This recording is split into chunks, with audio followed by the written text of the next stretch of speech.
Hello, everyone, and welcome to the Symphony. Symphony Entertainment Gaming and Arts is a gaming company that focuses on indie games, horror systems, organic content, and player agency in an attempt to bring a symphonic approach to horror role playing. I am your host, and I am also going to be serving as your storyteller this evening as we're here with Sanguine Arch, Symphony Entertainment's very first Vampire the Masquerade campaign that is taking place in Modern Nights here in Columbus, Ohio. Now, something to note for this campaign, we actually chose to use the Mind's Eye Theater Vampire the Masquerade Laws of the Night rules that have been published by Night Studios. If I were smart, I would have had the book out, but I don't feel like turning around to get it now. If one of you guys have the book, feel free to hold it up and flash it off. Marketing is great. So if you guys are not familiar with these rules, these are actually the LARP rules. We are doing little to nothing when it comes to mechanical changes to actually convert or adapt these rules over to streaming or for a tabletop as we would have it. As I mentioned before, Symphony's community and storytelling style leans towards high immersion, low combat, tragic risk, and symphonic collaborative storytelling. You're going to see a lot of that as we continue through for the campaign. As such, these super simplified LARP rules give us the mechanical support that we prefer to tell the stories that we particularly enjoy. So this is going to be my very first time running a vampire campaign. This is also going to be my very first time using these rules. So the experience varies across the table, but we're all brilliant storytellers, and we all came here to hurt in some capacity. So I think if we accomplish those two things, this is really going to sing. Tonight, for this episode, we are going to be introducing Rosalia Leah Lombardo. She is one of 4 kindred in our upcoming story. Now, we only have one announcement, and that is Symphony Entertainment does have a Patreon. So if you like this content and you would like to help us make more of it, please consider backing us on Patreon at patreon.com/Symphony Entertainment.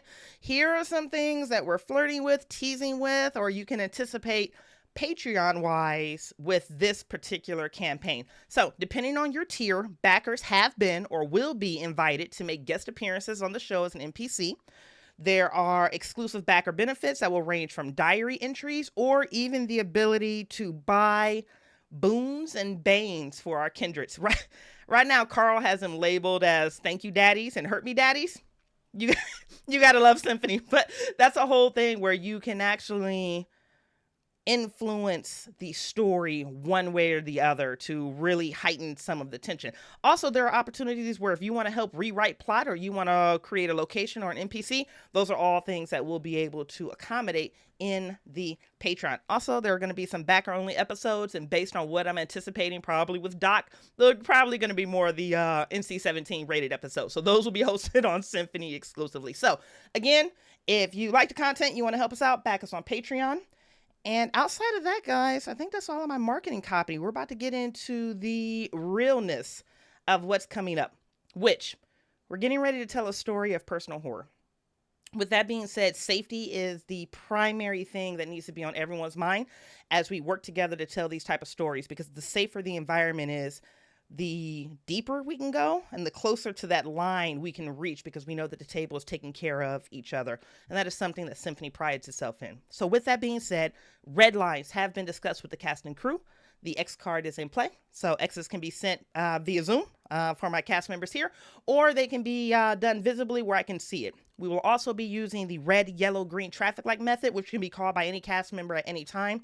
If a safety tool is activated, there is no judgment passed. There's no questions asked. We move on because we've got better things to do, like telling a great story where everyone is safe. So without further ado, let us unveil this cast. Cast members, please introduce yourselves. And if you're willing, tell us where people can find you and some of the things that you do. And we are going to start with my wife, Traci. Oh, hello. This is going to be a little awkward then. I'm Traci. This is actually my third show that I'm doing with Symphony. I'm really excited. I'm a little nervous. You can find me on just about any platform as Mythical Magpie. Mostly I'm a mom and a wife and an artist, and that's where you can find the stuff that I love. So yeah, I can't wait. I'm so excited. I'm nervous too. I'm so excited. And then may I introduce my husband? Joe, hit us, baby. Hi there. So I'm my name is Joe. Traci is also my wife, but that's okay. I share well. And I am I think I'm one of those mythical backers who is here playing an NPC. So see, you should get on there, get on the Patreon. I'm mostly just here to upset Tracy, and if I do not irritate you, you can find me online. My name's Joe Auerbach. I'm on Blue Sky mostly, um, other places, but Blue Sky is where I hang out. I love this entire shared relationship that we have going on right now. He's also an amazing DM. Like, yeah, he's amazing. Okay. I love the humility. I love Oh, he's that's saying amazing. he's too humble now. Wait 5 minutes. We'll see. Oh, just wait till he gets warmed up. I know I'm excited. I've Maybe heard I'm a main legends character. of That's Joe. ridiculous. Oh, amazing, amazing, amazing. Okay, let me pull my notes to a side of the screen where I can actually see them on top of the Zoom screen, and we will get our party started. So, with that being said, guys, let us jump in. The Chronicle tenets for Sanguine Arch, based in Columbus, Ohio, we have 3. 1, never endanger or betray the domain. Our community is stronger together. Number 2, unapologetically defend the traditions. They keep us safe. 3, ambition is rewarded. Liabilities are destroyed. Those are the Chronicle tenets that we will be adhering to for the duration of this campaign. Tracy, you ready for me, baby? Yes, ma'am. Oh, I'm so excited. Let's do it. All right. The voice that is settling in your mind feels like a combination of honey, sugar, and chamomile. You hear Edmund's voice, and it says, "What I am doesn't matter. What I can offer you will irrevocably change your life and the lives of everyone that you love, that you will ever love. What I offer you can change the way that you love yourself." Those are the words that are pouring through your spirit right now as you are not quite delirious, but you're operating with some of that adoration and haze that is filling your periphery. You are currently in a mansion somewhere in Columbus, Ohio. You weren't even aware that Columbus, Ohio had mansions, but then again, you haven't been a resident of Columbus very long. You're in some area of town called, is it Worthington? New Albany? You're not entirely sure. It seems like your entire life was moving so fast and then it crashed into this moment. And this is the first moment that you've had a moment to breathe and pause. You are sitting on something, and I'm going to tee up Joe to kind of help with this description. You're sitting on something. He's going to tell me whether it's a bed, whether it's a couch, whether it's an ottoman, whatever that is. And there is a crystal goblet in front of you that's filled with what you have to understand at this point is blood. And it's been about half consumed. And you can feel the presence of other people in the room with you. But there's, like I said, there's almost this dreamy transitional state that you're in. And there's also just this peace. Because for the first time in, how old are you, Leah? I'm 31. This feels like for the first time in 31 years, your life wasn't just crashing through wall and wall and wall of trauma and suffering and pain and franticness and helplessness. Joe, what does this room in this mansion look like? Where is Leah seated? So first off, Leah, you're on a wooden chair. It's got a sort of a crushed velvet seat and back and little tiny armrests. The sort of thing that probably came out of an antique store. And if you weren't sitting in it, you would probably worry that sitting in it would break it. But since you're already in it, you don't get a choice. It is itself sort of on a very nice multicolored rug. It's not plush, but it looks sturdy and it kind of looks expensive, if I'm being perfectly honest. There's the walls of this place look more bare than you're used to. Not pictures of people's families. There's not posters of people's, favorite musicians. There's a little piece of art on one side. There's some shelving, and then it's just sort of floor to ceiling, very well detailed, expensive looking paneling. If we are taking in, beautiful description, by the way, Joe. If we're taking in that environment and the camera is pulling back, what do we see of Leah for the very first time? Um, you see someone who is kind of stuck in like the 90s kind of fashion, but you can tell by her physical appearance that she has survived on little for a long time. Mm-hmm. She's got kind of sunken cheeks, her eyes, despite all of the makeup that she puts on, they're just sunken, and you can tell that she has gone without for quite a long time. And I think it's a stark contrast to the kind of plush chair that she's sitting on in the room that's full of vibrance and color. And she just looks weak and beaten down, but in this moment, hopeful. Stellar description. The back of four very cold fingers brushes across your cheeks and pulls back at your hair. It pulls it over your ears, and there's something affirming and adoring and safe about this man's touch. But Leah, you just met him earlier tonight. It doesn't make any sense that, well, what makes sense and wasn't doesn't make sense nowadays is changing very rapidly for you, especially after his recent confession, which was, what exactly did he tell you? Or I should actually take this as a lesson that I learned in our pre-show. What did you hear of what he told you? What I heard him say is that he could offer me an opportunity. I've been really unlucky my whole life. I've had my moms, and they took care of me the best they could. And I've had a friend or two, but I've always been unlucky. And what I heard in his promise was that he could take care of my mom, take care of our bills.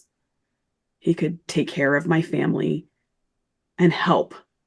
And that's all I needed to hear. Everything else is just ink on a paper. The opportunity to take care of my family is what I heard. It's so interesting because as that thought comes to mind, ink on a paper, you're looking at the ink that you just signed and the blood that you've consumed of one of these two creatures that is in the room with you. And as that hand pulls the hair directly behind your ear, you can feel him, this Edmund, inside of you in a way that is difficult to metabolize, but it doesn't matter at this moment because you're safe.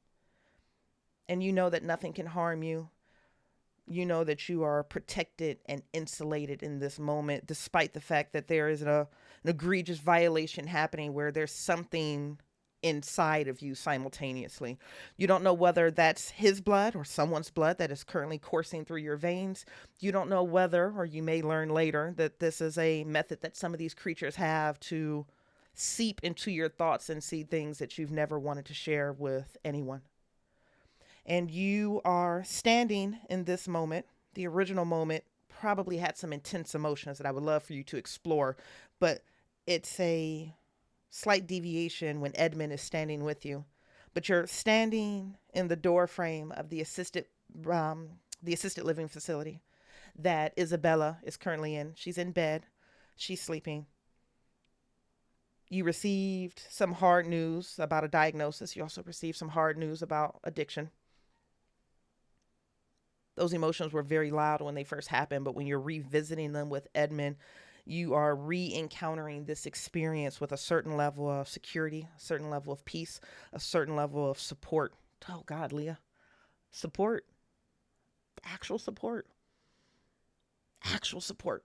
Whatever this entity is, it doesn't want anything from you. It does, but it doesn't feel that way. Whatever this entity is, you believe that it can fulfill its promises, but you also know inherently that this entity is a liar, but it just doesn't feel that way. And he's standing with you in an immaculate suit. And I'm going to tee this back over to Joe. Joe, talk to me about what Edmund the Ventrue looks like.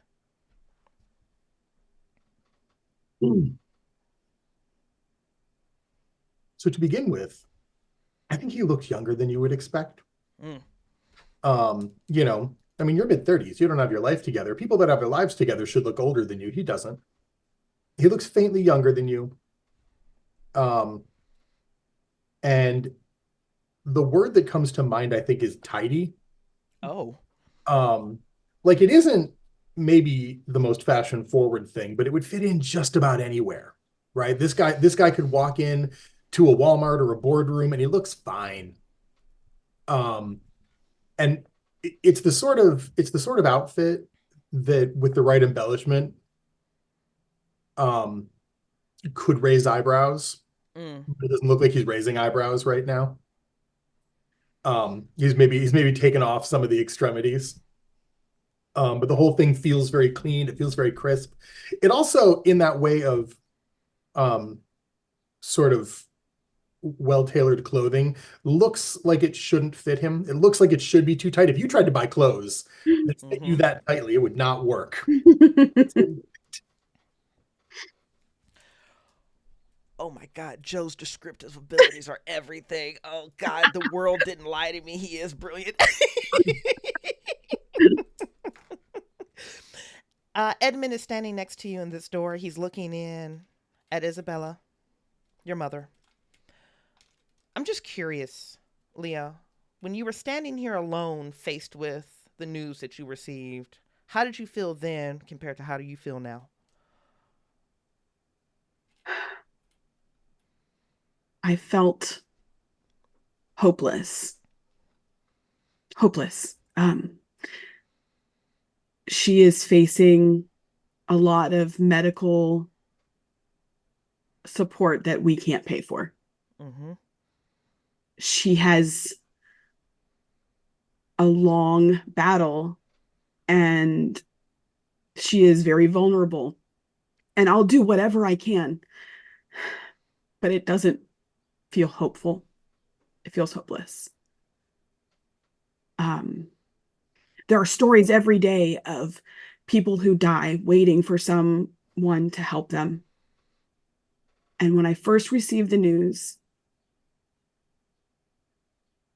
I know that it doesn't matter what I'm going to do. I won't ever be able to do enough. And after all the things that she's done for me, all the sacrifices she made so that I could survive, it feels so fucking unfair that I can't do the same for her. And now I have this person with me. I'm not alone. Uh, and Mama, Kathy, and I won't have to work so hard that for something we can't fix. But he's offered us this solid ground that we've never had together. We've always had love, but Mm-hmm. we never had a sure foot in anything. And I know he can provide. I feel it. He's going to do what he says he's going to do. I just need to take this opportunity, this one shot of good luck that I've ever had in my whole damn life. And I feel hopeful this time. I feel hope. You feel hopeful. Hopefulness has a momentum about it that can strip away a lot of fear, a lot of doubt. Hopefulness has almost an aggression that can tear through 3 decades of denial, trauma brought on by lack of resources. And I say that because as you are metabolizing and you're reawakening with this hopeful energy, you don't hear Mama Kathy in the background pacing up and down the halls of this assisted living facility on the phone with another insurance company that's going to deny you, on the phone with another credit card company that's not going to extend your line, on the phone with another family member that says no because of who you are and the choices that you've made and who you decide to love. We're not throwing any money after something that is an abomination. those conversations fade because you know that Mama Kathy isn't going to have those conversations anymore because Hope is standing next to you. And that honeyed voice speaks down to you. His mouth never opens. His eyes are on your mother. They genuinely look concerned. This man doesn't know you. He doesn't know your family, but there's a genuine empathy. You'll never be in this position again. Thank you. Something wraps around your shoulders and you can feel the embrace of a kiss on your forehead. And that intrusion, that violation, almost seems to separate from you, and you're back onto that wooden chair. And Edmund looks to you and he says, I want to introduce you to Gloria. Of course. Weird pause because I didn't tee Joe up for any of this. Joe, did you read Tracy's backstory? A little bit. A little bit? Okay. How do you feel about playing a Malkavian woman who's Tracy just, and Carl can cut this out just so I have clarity. Yeah. What is Gloria's relationship to Edmund? Are they lovers? Is this They're lovers? They're lovers. They're lovers, but he's an elder and she's either a neonate or an ancilla. She's young and he can't take her with him. And she's essentially full on like, she's just like super, she's a Malkavian, super depressed, and him leaving, he was like her rock. And so he's leaving me with it to try and help support her. Joe, do you feel like jumping into Gloria for another like 5 minutes before we close this particular scene up? I can do that. Okay. Oh, I can't wait to see you embody this one. Yeah. She kind of is like a Malkavian version of Harriet, Joe. Yeah, okay. That's it. That's all. That's all you need. That's all you need. Okay. So that sense of intrusion and violation separates from you, Leah, as Edmund stands. You said this, or you thought this, that no man has a right to be that beautiful in Columbus, but apparently they do exist. Or whatever this is does exist. New things are existing for you every day now. And he looks to you and he motions over your shoulder and he says, may I introduce you to Gloria? And as you follow the line of his hand as it makes this introduction, you see. So the thing about Gloria right now is that she is not her best self. Her hair is a little bit frizzy on one side. You can tell that like it was made up over here. Like she got it, but she's kind of been tugging on it on one side of her head, so it's a little bit loose there. She still looks pretty good from having gotten herself going in the morning. She is almost she has a very soft face about her that is making very hard expressions. They don't sit well on there. And she's kind of like going at some fingernails with a file because one of them is very clearly pretty jagged right now. And you know, she doesn't have the sort of teeth that lend themselves well to adjusting fingernails. On a good night, she would look sort of like a lioness, and tonight she just maybe looks like a bear. There's a little bit of she's very clearly she's lovely. She's got a lot of magnetism to her. But it's just got dangerous edges right now. And Leah, that's who you see filing away at that shattered fingernail. And there's a recognition here, Leah. You know women who have been exactly where she is. You may not know the precise cause, but you have seen people navigate that space. Gloria, this is Leah. And she's going to be here for you when I can't be. She's skinny.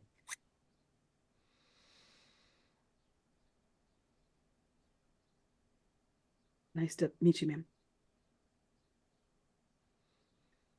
Are you, how old are you? 31. Okay. Is that okay? Is that I don't even know what 31-year-olds look like right now.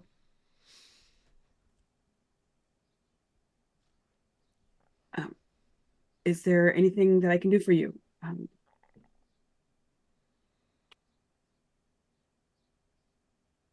You don't happen to know your way around a car. I can drive a car and I can actually fix a car not too bad. She kind of eyes him for a second and then is like, no, it's okay.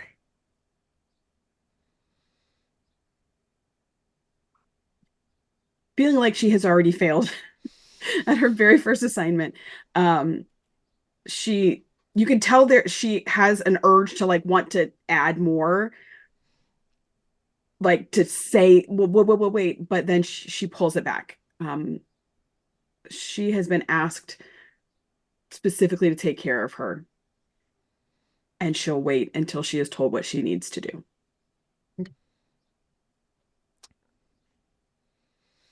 Edmund moves. I should almost say he glides. Are his feet actually touching the ground? There's a grace and a predation about the way that he moves, as if everything is just nonchalant, but also hyper intentional in every precise moment. And he moves over to Gloria, and it's a very similar pattern of behavior with the 4 fingers across the cheek, the pull of the hair behind the ears, that gentle kiss on your forehead, Gloria. And he said something to you in a language that is much older than this kind is. I need you to give this a chance. This is the best that I can do for you. Does she play an instrument? You can teach her to play anything you want. Or you can learn together. Be the same. And those fingers curl beneath your chin, and you know exactly what this motion is. He's getting ready to lean into one of those supportive kisses that takes you from any place of anxiety to a place of comfort. And he pauses, and you know exactly what's coming down the pipeline. It's a goddamn reminder that he is slipping through your fingers. Those whispers begin pulling through his mind, between his focus. You know what it's called now, the beckoning. This isn't the first elder to be pulled away. There are signs, and this is one of them. It's like watching him die in front of your eyes. I think her fingers tighten on the file. Like very briefly, she's like, if I took his eardrums out, would that help? And odds are pretty good she's tried that before. So she's gonna let it go. Oh, that's so brilliant. And I think Leah gets one more glance, and it is shocking the degree to which her eyes go from soft to hard in that transition. And I think she's probably gonna exit the room. She doesn't go far, but she's gonna exit the room. Gloria exits the room. Leah, did you already fail at your first assignment? I really feel like I did. Edmund turns to you. He pinches the bridge of his nose. Fingers stretch out across his eyes. You know that he just suffered some type of an event. You don't know if that was a mild stroke. Do vampires have strokes? That's not what he called himself. He called himself something different, something with a K. He looks to you and he smiles. She'll come around. This will be good for both of you. And then I want a scene there. How do we feel? Yeah. Is that good? Yep. Beautiful. Okay, out of character check-in. How is that pacing and how is that time frame to you guys feel? Good. Perfect. Okay, Joe, am I putting too much or too little on you? No, you're just right. Okay, beautiful. Tracy, do you need anything differently from me in these moments? No, I just need to take a quick sip. Yep, nope, do your sip. Actually. Because let's focus on that. I have this image in my mind of Edmund like playing the piano to calm her down. Yeah. Like this isn't gonna work at all. I bet she doesn't even play. Oh, no, I love it. And I absolutely love the tease of the venture going. It's like, I mean, this is your puppy now. You can do whatever you want with it. You wanted to play an instrument, you can do whatever you want. You're fine, Leah. Welcome home. Oh, Oh, you didn't just fuck everything up. That's fine. It's fine. There's nothing on the line here. There's no stakes. Oh God, I love it. I love it. I love it. Okay.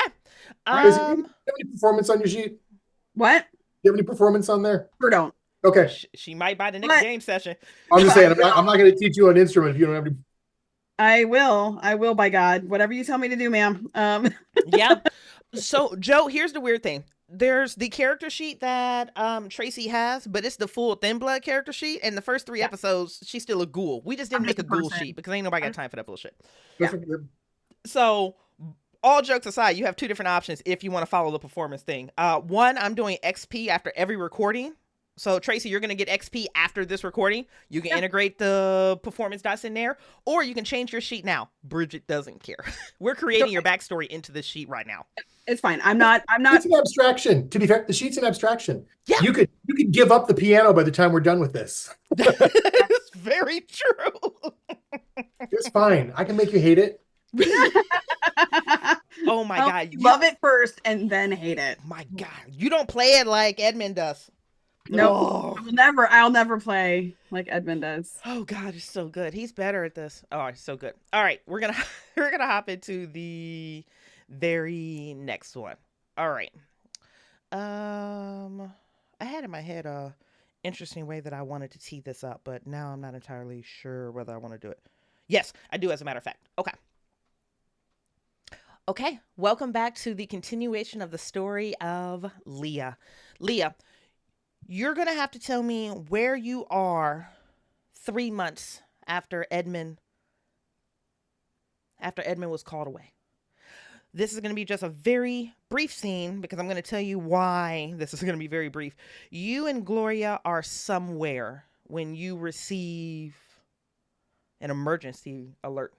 And also, Justice, you're going to very quickly describe to me where you are somewhere within the city of Columbus when you receive an emergency alert. And the 2 of you, the 3 of you, are very keenly aware of what's being happened or what's happening right now. So your Prince Stephen Yu, is very particular and very meticulous about the way communication happens through kindred society. And one of the very first things he did when he took over Praxis was to establish an emergency response where if an event of some significant happens, it could ping everyone in the city at the same time. Now, some kindred have an aversion, rightfully so, to technology. So the gangrel may be operating on a different type of emergency response. Maybe that's an animal messenger. Maybe that's an electrical signal that they can pick up on. Those who do communicate with technology may receive a certain app on their phone or may have a certain ringtone. I don't care what it looks like because Prince Yu is very, I'll meet you wherever you are as long as you get what I need done. So I just need to know very briefly where you are when you get the following communication that is: arrive now, Edwin Funeral Home, 1012 Broad Street. We're going to start with Leah. Leah, what are you and Gloria doing? Where are you guys at this moment? And how does this emergency signal reach you? So I am driving Miss Gloria. I'm not driving the right way. I'm not taking the turns that I should be. But she and I are in the car. She's in the back, of course. I'm in the front of a very large sedan, the nicest thing I've ever ridden in, let alone driven. And I'm on the way to take her to a tailor that is open. And she's been sad, really sad. And occasionally nice things make her happy. So Mr. Edmund told me that if a day was ever really rough, or a night, I should say, that he had a friend who was open late and would make beautiful bespoke dresses. And I've arranged for a fitting for Miss Gloria to try and cheer her up.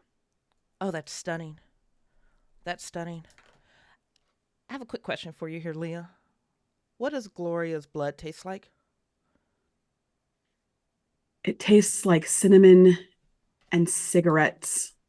Um, it tastes like beauty and grief. Cinnamon and cigarettes, beauty and grief. That taste is still lingering in the back of your throat. There's another taste that you haven't had in months. What did Edmund taste like? He tasted like rich mahogany, smoke. Um, he tasted like comfort. He tasted like stability. Oof. Rich mahogany, smoke, comfort, and stability. How does this emergency response arrive to you? I probably have an app Mm-hmm. that has been approved by someone that I don't spoke to me in a language I really don't understand. Mm-hmm. I just know it's safe. And I know that I always need it on. No, I love that. The individual that set that up on your phone, you don't quite remember what the name of that family is, but you know that they lurk below, which makes sense because based on their appearance, there's no way something so grotesque could move around the nights. There's nothing dark enough to hide the hideousness of what they are. And apparently they're all like that. But you're learning. You're picking up on all the families as you go. But this one said that that app was safe. That's the alert that comes through on your phone. I probably have it connected through the car's system. Mm-hmm. And as long as I hit a button on my steering wheel, it'll automatically play the message. Okay. So I hit play as I drive. And that same message comes through that gives you the direction that you need to be heading to 1012 Broad Street, which is only about 20 minutes from where you are now.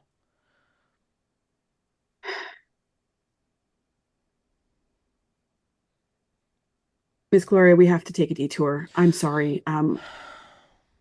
Hopefully it'll be really brief.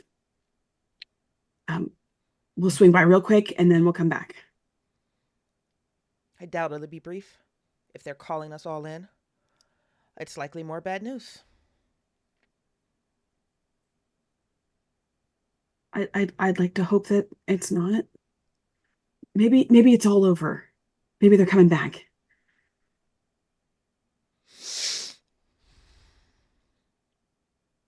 That should have made her feel better, didn't it? Shouldn't it? But you can tell as you catch her reflection in the rearview mirror that was broadcasting her pain in a way that you may not be able to recover from for the rest of the night. As she bites the inside of her lip and looks out the window.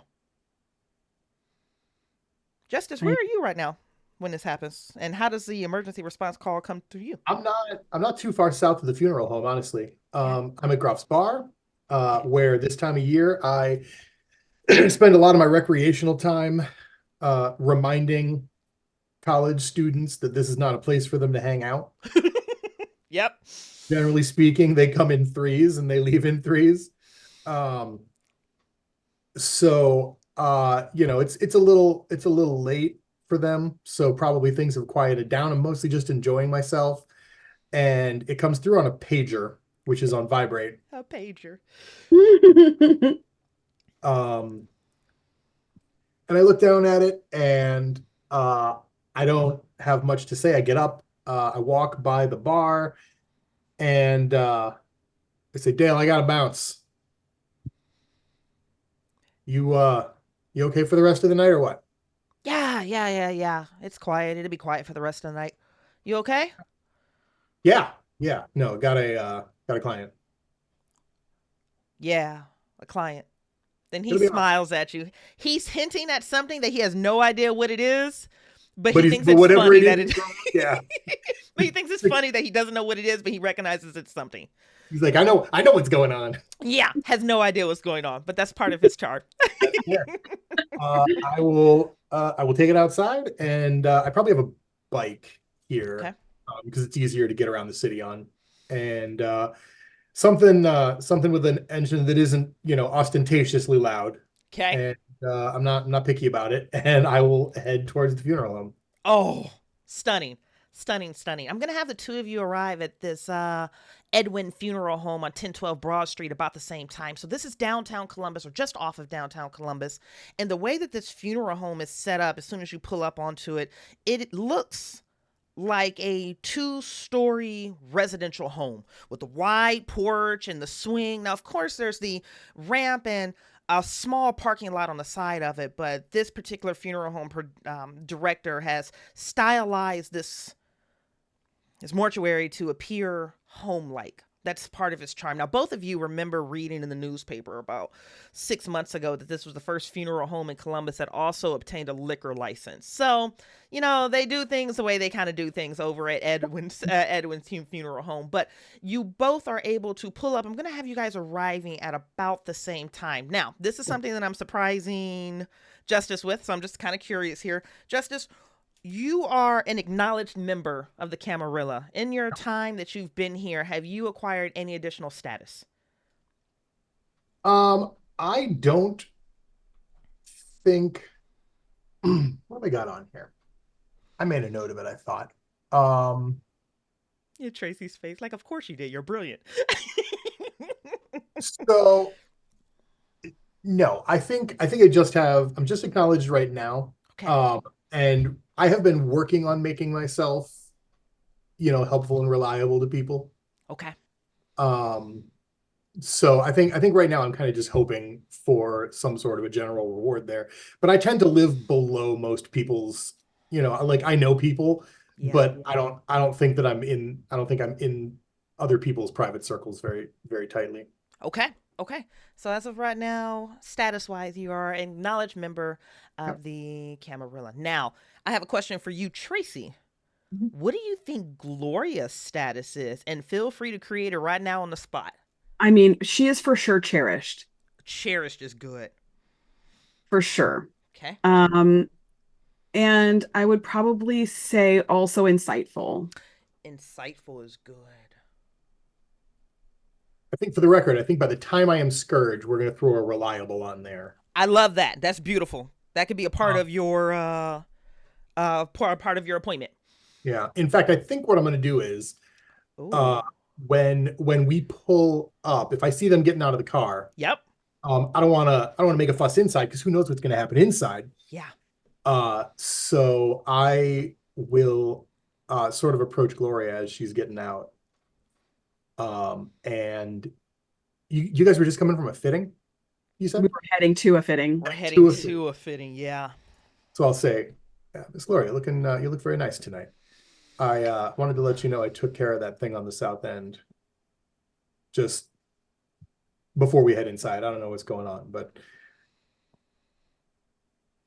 it was I kept things polite. Thank you. I appreciate you taking care of that. Edmund would appreciate you taking care of that. Yeah, I'm sure. And I'm just curious, Leah, like I know we've had that scene right now, but I'm just curious. When the car parks, are you one of those people that like dashes out the car and immediately runs to the back to try to help her out? And I'm curious, did she accept your help, or is she so mad at you right now that she actually dismisses you? I'm just curious. Oh no. I think she would rush. She normally rushes around to open the door for her. Okay. And she would probably start and then see there is an acknowledged member of the Camarilla and then step back because nice. She doesn't want to interrupt. They're acknowledged. They're a person in the eyes of the Camarilla. Like I'm not. So I'll step back and let him get her favor, even though I really need it. I really, deep in my veins, need her favor. Oh yeah. It's like, yeah, like if you step back, I guess I gotta help her out of the car. It wasn't my plan, but I'm gonna do that. Oh, okay. And then I'll just hand her off to you and give both of you a little nod and head inside. Justice, do you know who called this? We didn't see it on the communication that we received.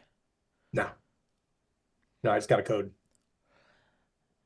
Do you know what this could be in relation to? And she's asking beneath the radar of the question of, you have eyes and ears and experience in places that I don't. Basically, she's just trying to get a temperature check. Do you know what this could be in relation to? You guys operate on very different tiers of the world.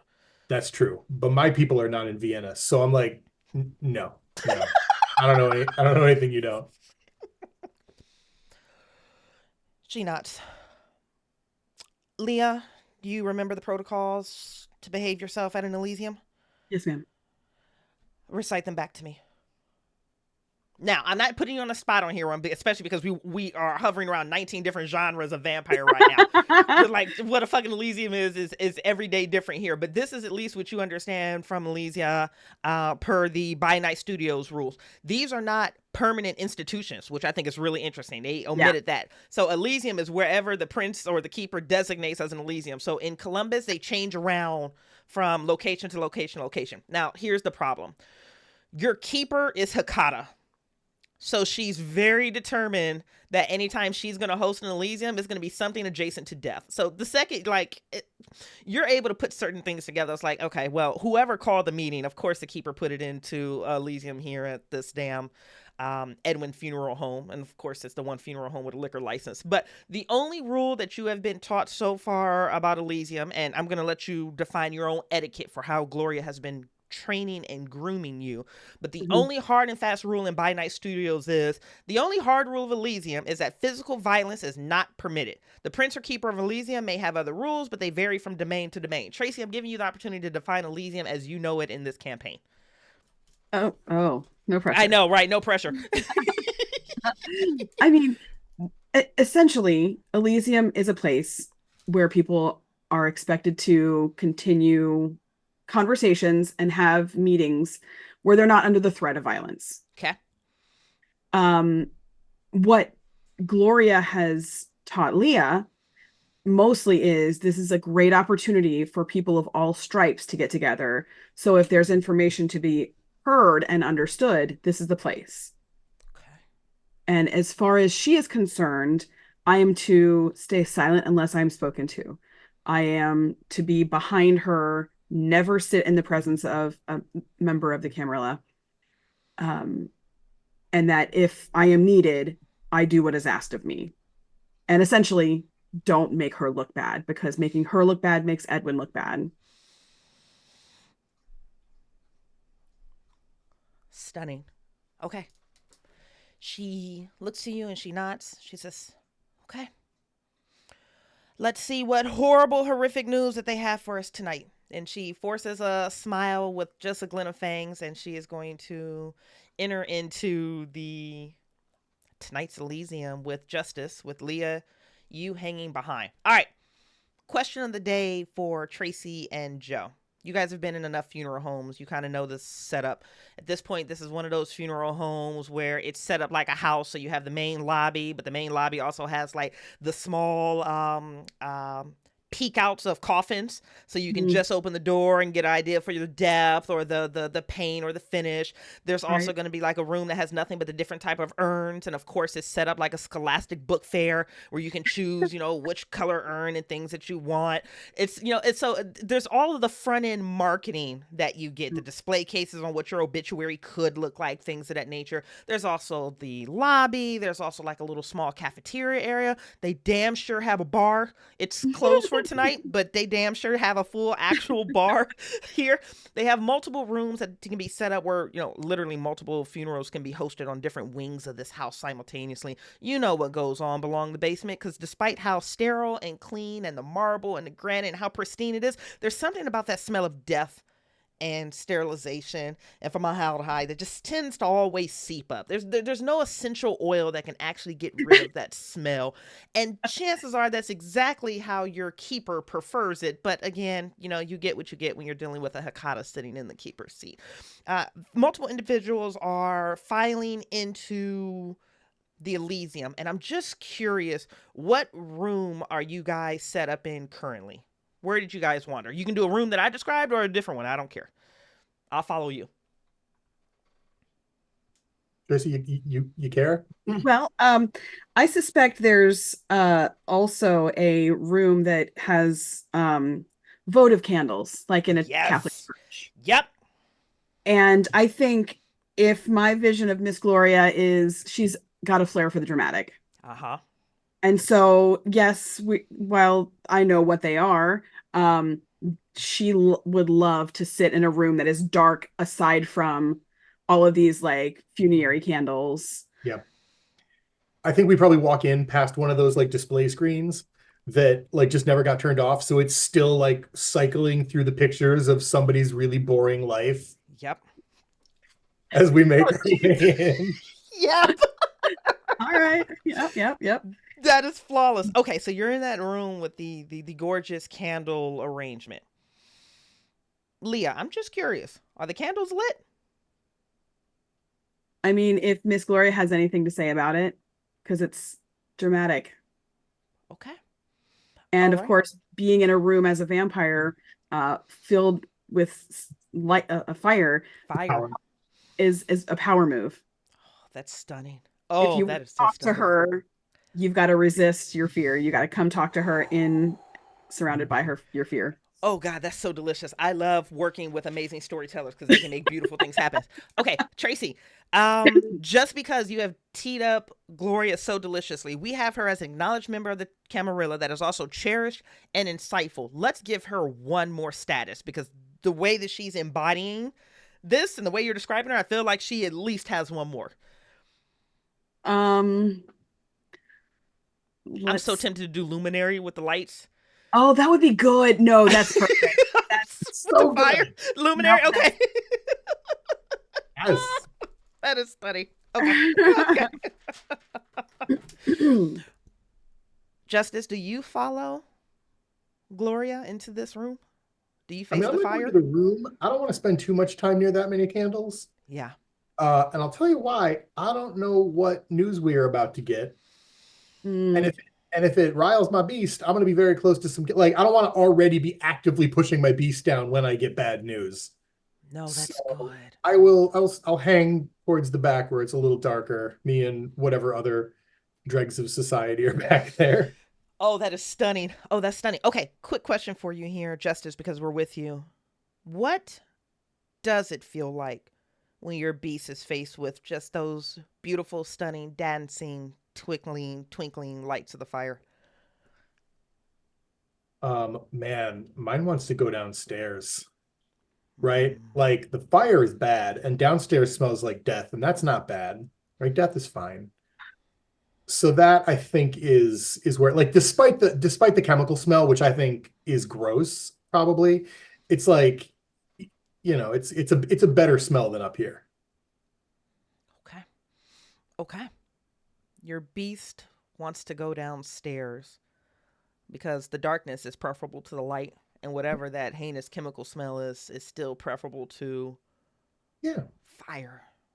Yeah. It's like death plus cookies. So, for a normal That's so stunning. That's so stunning. I love it. I love it. So you're hanging out in the back, and there's an internal dialogue that's happening that happens with every kindred between you and your beast trying to reconcile a threat, even if it's just the flicker of candlelight in the background. And as you turn, you are nose to nose with your harpy. This is a 5'6" black woman that has an athletic build. You know that she's La Sombra. You know she's one of the ones that works with the shadows and things of that nature. She's been harpy here for maybe the last 6 or 7 years. She served Prince Yu for quite some time. This is chocolate skin, long dark hair that's typically pulled back into some type of ponytail. And this is something that you know intimately, Justice, She's sharp. She's ruthless. But you have to look really close to see it. You've seen it.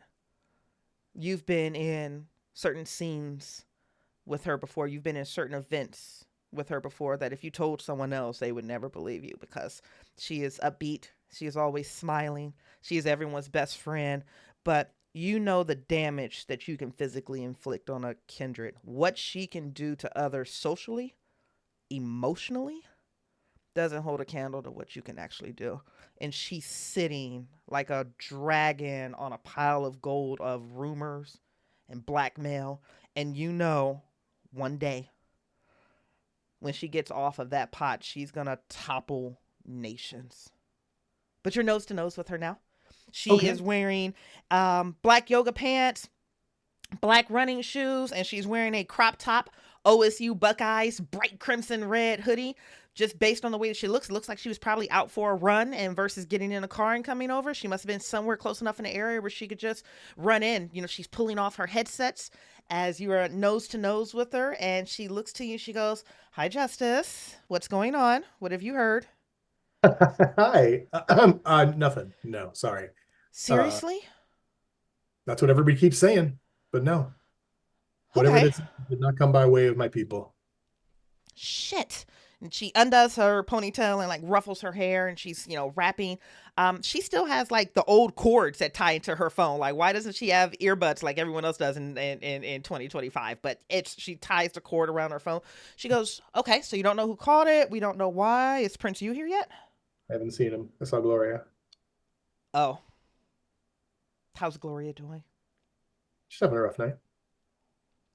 Yeah. Well, she's not the first one that's lost somebody to those whispers, and she won't be the last, but losing Edmund is definitely a loss. Yeah. Justice, throw a chop with me really fast. Yep. Let's see if you can read through how she actually feels. We're just going to go 3, 2, 1, and then shoot. Ready? Yep. All right. 3, 2, 1. Nope. How'd you do? How'd you do? What'd you do? Oh, no, I gotta do it this way. I can't do it this way. Yeah, That's you bad. can't. No. You're good. You're good. Angle You're is good. Okay. important. So that was the first chop of the campaign. Congratulations. So paper is going to beat rocks. What I need from you right now is your combination of either charisma and manipulation, and you can tie that with, I really love an insight with this if you have it. And just give me the total number that you have. I mean, it's a 3. It's a 3. Okay. Compared to hers, with her charisma and her insight, is going to be a 5. So rules as written, you won. A win is a win is a win. If you had had a higher trait value than she did, it would have been a critical win, and I would have given you something in addition. But as of right now, a win is a win. Your paper beat my rocks. It's not that she's lying. It's that you know for a fact that she had an adversarial relationship with Edmund. Mm-hmm. And you also know that she was working against him politically. But Edmund is one of the highest highest valued members of It's a loss that she's really happy to have. Correct. But let me tell you, Justice, her empathy looks stunning. I absolutely let that go then. I have no desire to challenge that story. I just go, yeah, that's true. Yeah. Well, I should go check in with Gloria, and then I am going to go figure out what the hell is going on. Yeah, you need anything before I go? No, man. Okay. Then she touches you gently on her shoulders, or on your shoulder, and she whips around, and she's going to come into this room with the candles. There's a moment of hesitation that you see Leah, where she gets to the door and she stops. And there's almost a degree of anger and shame. And I don't know what the word is when you're looking at somebody else, like the audacity of this bitch. Yeah. But there's that, because she recognizes what's happening here from a social political standpoint. But you've been around this one before. She's going to power through it. She always powers through it. And she's going to burn a willpower. And she powers through it. And she is going to walk up, and she exchanges some brief pleasantries with Gloria. Those brief pleasantries are returned, and she actually looks to you, and she says, "Leah, good evening. Welcome back to an Elysium. She's one of the few kindred, that's what they're calling themselves. She's one of the few kindreds that actually, one, remembers your name and goes out of the way to speak to you every single time you see her. How are you? That's your cue to speak, sweetie. You're fine. She looks first over to Miss Gloria just to make sure that it's okay for her to talk. Um, doing well. Thank you, ma'am. And And yourself? I'm doing well. I'm curious about why we're here. Apparently, no one knows anything, and that's typically not a good thing. But we'll figure it out soon enough. How are you transitioning to the new lifestyle? Um, I've never had so much steak in my life. Steak. Huh. That's interesting. I haven't had, well, what I haven't had and what I have had is a long story. I'm curious though. What's your favorite cut of steak?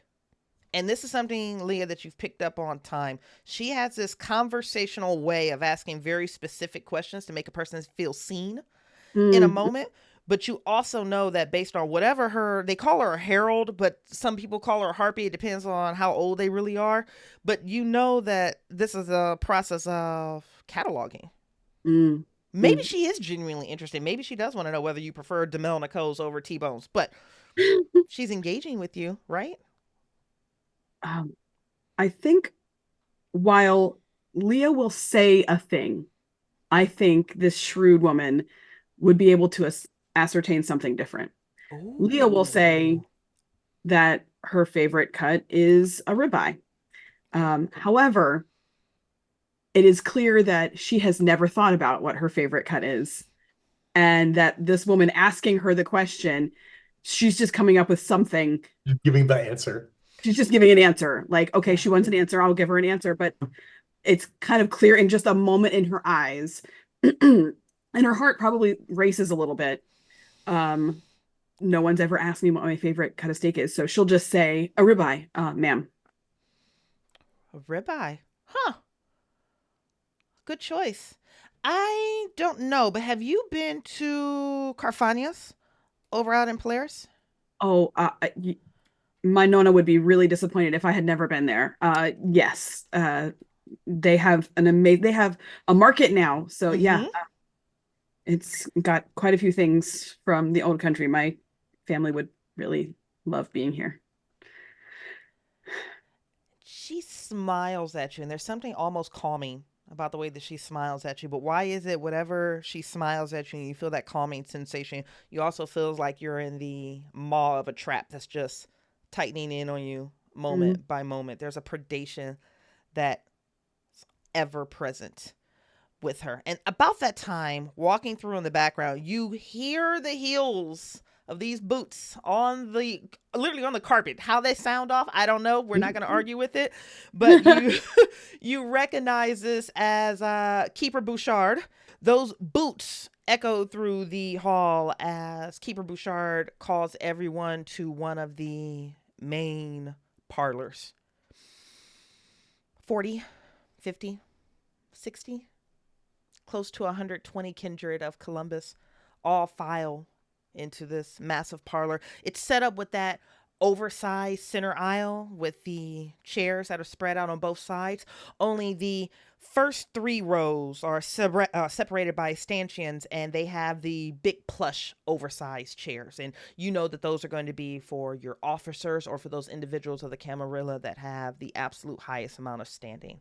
So Rosalia, you know that Gloria will be sitting in one of those chairs, the very back row, but still one of those chairs. You're not allowed to cross that threshold. Where do you stand in all of this? I stand as close as I can to her Okay. while being out of the way. Okay. Justice, where are you posting up in this particular room? Because we know, just as an acknowledged member of the Camarilla, you're definitely not with the higher up echelons up No, front. no. And I don't want to be.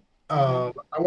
I kind of want to hang by like a back left wall, someplace that I can just see everybody, right?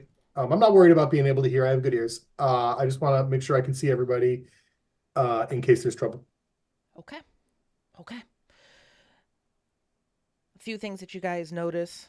There's a discomfort in the room, and it comes with that unsettled, tipsy energy of what news are we going to get now? The beckoning has completely wrecked society. Everyone is still recovering from that one moment by moment, and you're still losing people every day. Edmund was just 3 months ago. Is it bad news? Is it worse news? It has to be some type of big announcement for the emergency beacon to be hit. Things you both notice immediately is that Prince Stephen Yu is not here. That's rightfully concerning. You also know that you shouldn't be expecting Seneschal Miles of the Banu Hakim.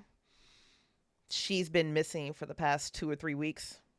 The city has been looking for her. That was actually the last time you guys were called. We're not entirely sure whether she was beckoned, whether she was hunted, whether she's torped somewhere. But the Seneschal hasn't been active. And you notice that Harpy Glass is at the very front of the room, not in her designated seat, but standing where she can watch as people file in. So one, she can monitor to make sure people of the appropriate status are sitting where they belong. Mm. And also, Justice, you just know this, it's not a power play as much as it's an information grab. Whatever is getting ready to happen, she can see the response of everyone. And you know that she can start puzzle piecing from there. The keeper stands at the center where you can almost envision a coffin should be. Well, yeah. They're called coffins, right? Yeah. Where a coffin should be. It's empty right now. And the keeper is wearing her iconic black corset that has her chest sitting up way higher than it absolutely ever should. It's a nice chest for everything that it's worth. Her fiery black and red hair is tied back into a bun.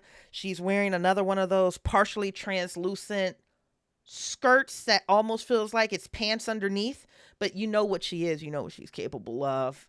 Whatever dress this is combat friendly.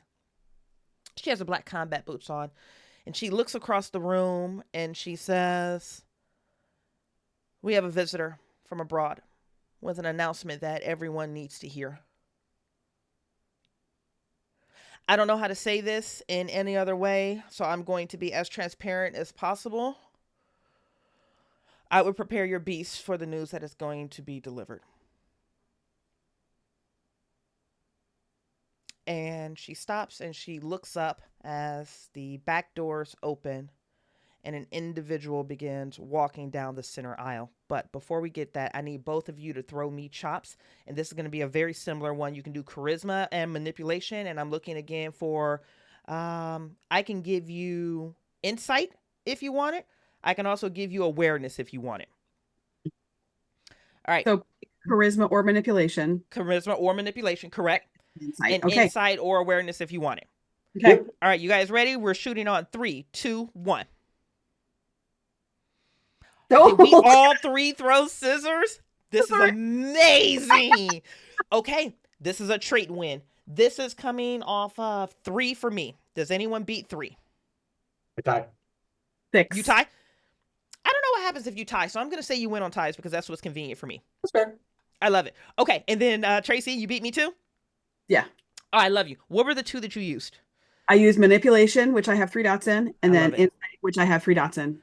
Oh, I love this. Okay. Okay. So you used manipulation and insight. Okay. This is stunning. So the doors open and a very petite woman, 5'4", maybe smaller, walks down the center aisle, and it's a death march from what you can tell. Whatever has happened to this woman has caused her veins to blacken. It's caused her eyes to look like black hollow pits. And there's a limp to the way that she is moving. There's a power about this woman that feels fractured, that feels tortured. And there's an aura about her that feels lost. And you pick up on 2 things with your critical success. One, you look around the room and you notice that There's not a single mage in this room. Those Tremere, the magic users, the ones that work with blood, there's not a single one of those in this room. The next thing that you notice, the various Malkavians that are scattered, the oracles, the seers, the ones that do prophecy, they all stand simultaneously as this individual enters the room. Does Gloria as well? Gloria has to. With the Malkavians? Yep. Good call out. Gloria stands as well as their eyes all turn to this woman. I'm going to give you a reaction here in just a second, but I'm going to go hit Justice. Justice, you just won. It wasn't a critical success. We just did a single win. Yep. This creature, this woman, comes into the room, and you see the exact same thing that Leah saw. You're not getting the empathy aspect of it, but the one thing you're catching with, what did you roll? Is it 3? Oh, sorry. Which did you do? Insight or awareness? Charisma and insight. Okay. No, I love it. Okay, that's beautiful. So charisma and insight. You're looking around. You're catching similar vibes, but the one thing you notice is there's not another gangrel in this goddamn room. And the hackles on your neck rise because you know better than most that gangrel are your early warning system. And if not a single one of them answered the call, Canary in this room. not a single one of them is in this room right now. Okay, I'm going to give you guys spotlight to respond.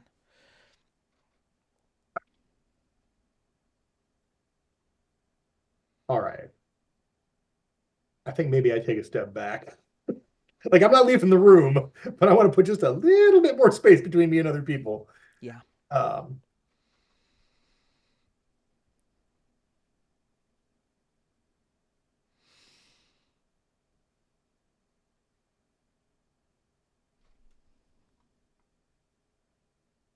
Well, Leah? he takes a step back, and I do the opposite. Mm. He takes a step back, and I see Gloria, whose blood is in my veins. Yeah. Stand. I see that the woman who is coming in is broken. The keeper told them to prepare their beasts. And for a moment, there's just a moment when they said there's a guest from abroad, where I thought maybe it was Edmund. And a moment of disappointment, like utter deep disappointment, that the hero of my story isn't here. But then immediately I see all of Miss Gloria's clanmates stand together. And I know that this woman who has come in is broken, just broken. And instead of running away, because they've warned us all these vampires may lose themselves. And I hate to say it, but she understands that she is food if something goes badly. But Miss Gloria's blood is in her veins. Mm-hmm. Not only did she promise to protect her, she feels drawn to do so. And so for just a moment, she lets the rules slip a little. Mm-hmm. I'm not supposed to go up there where the city officers are. I'm not supposed to go up there where the power players are. But Miss Gloria is there. So as he steps back, I step forward, a step closer to Miss Gloria. Traci, you knocked that description out of the fucking park. Wow, what a stunning contrast. This broken thing takes to the center of the stage, and she turns and she faces you all, and she begins to speak. The words that she is saying doesn't make any sense.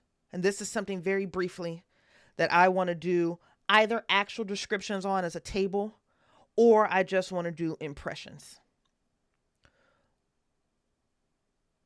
She's from abroad.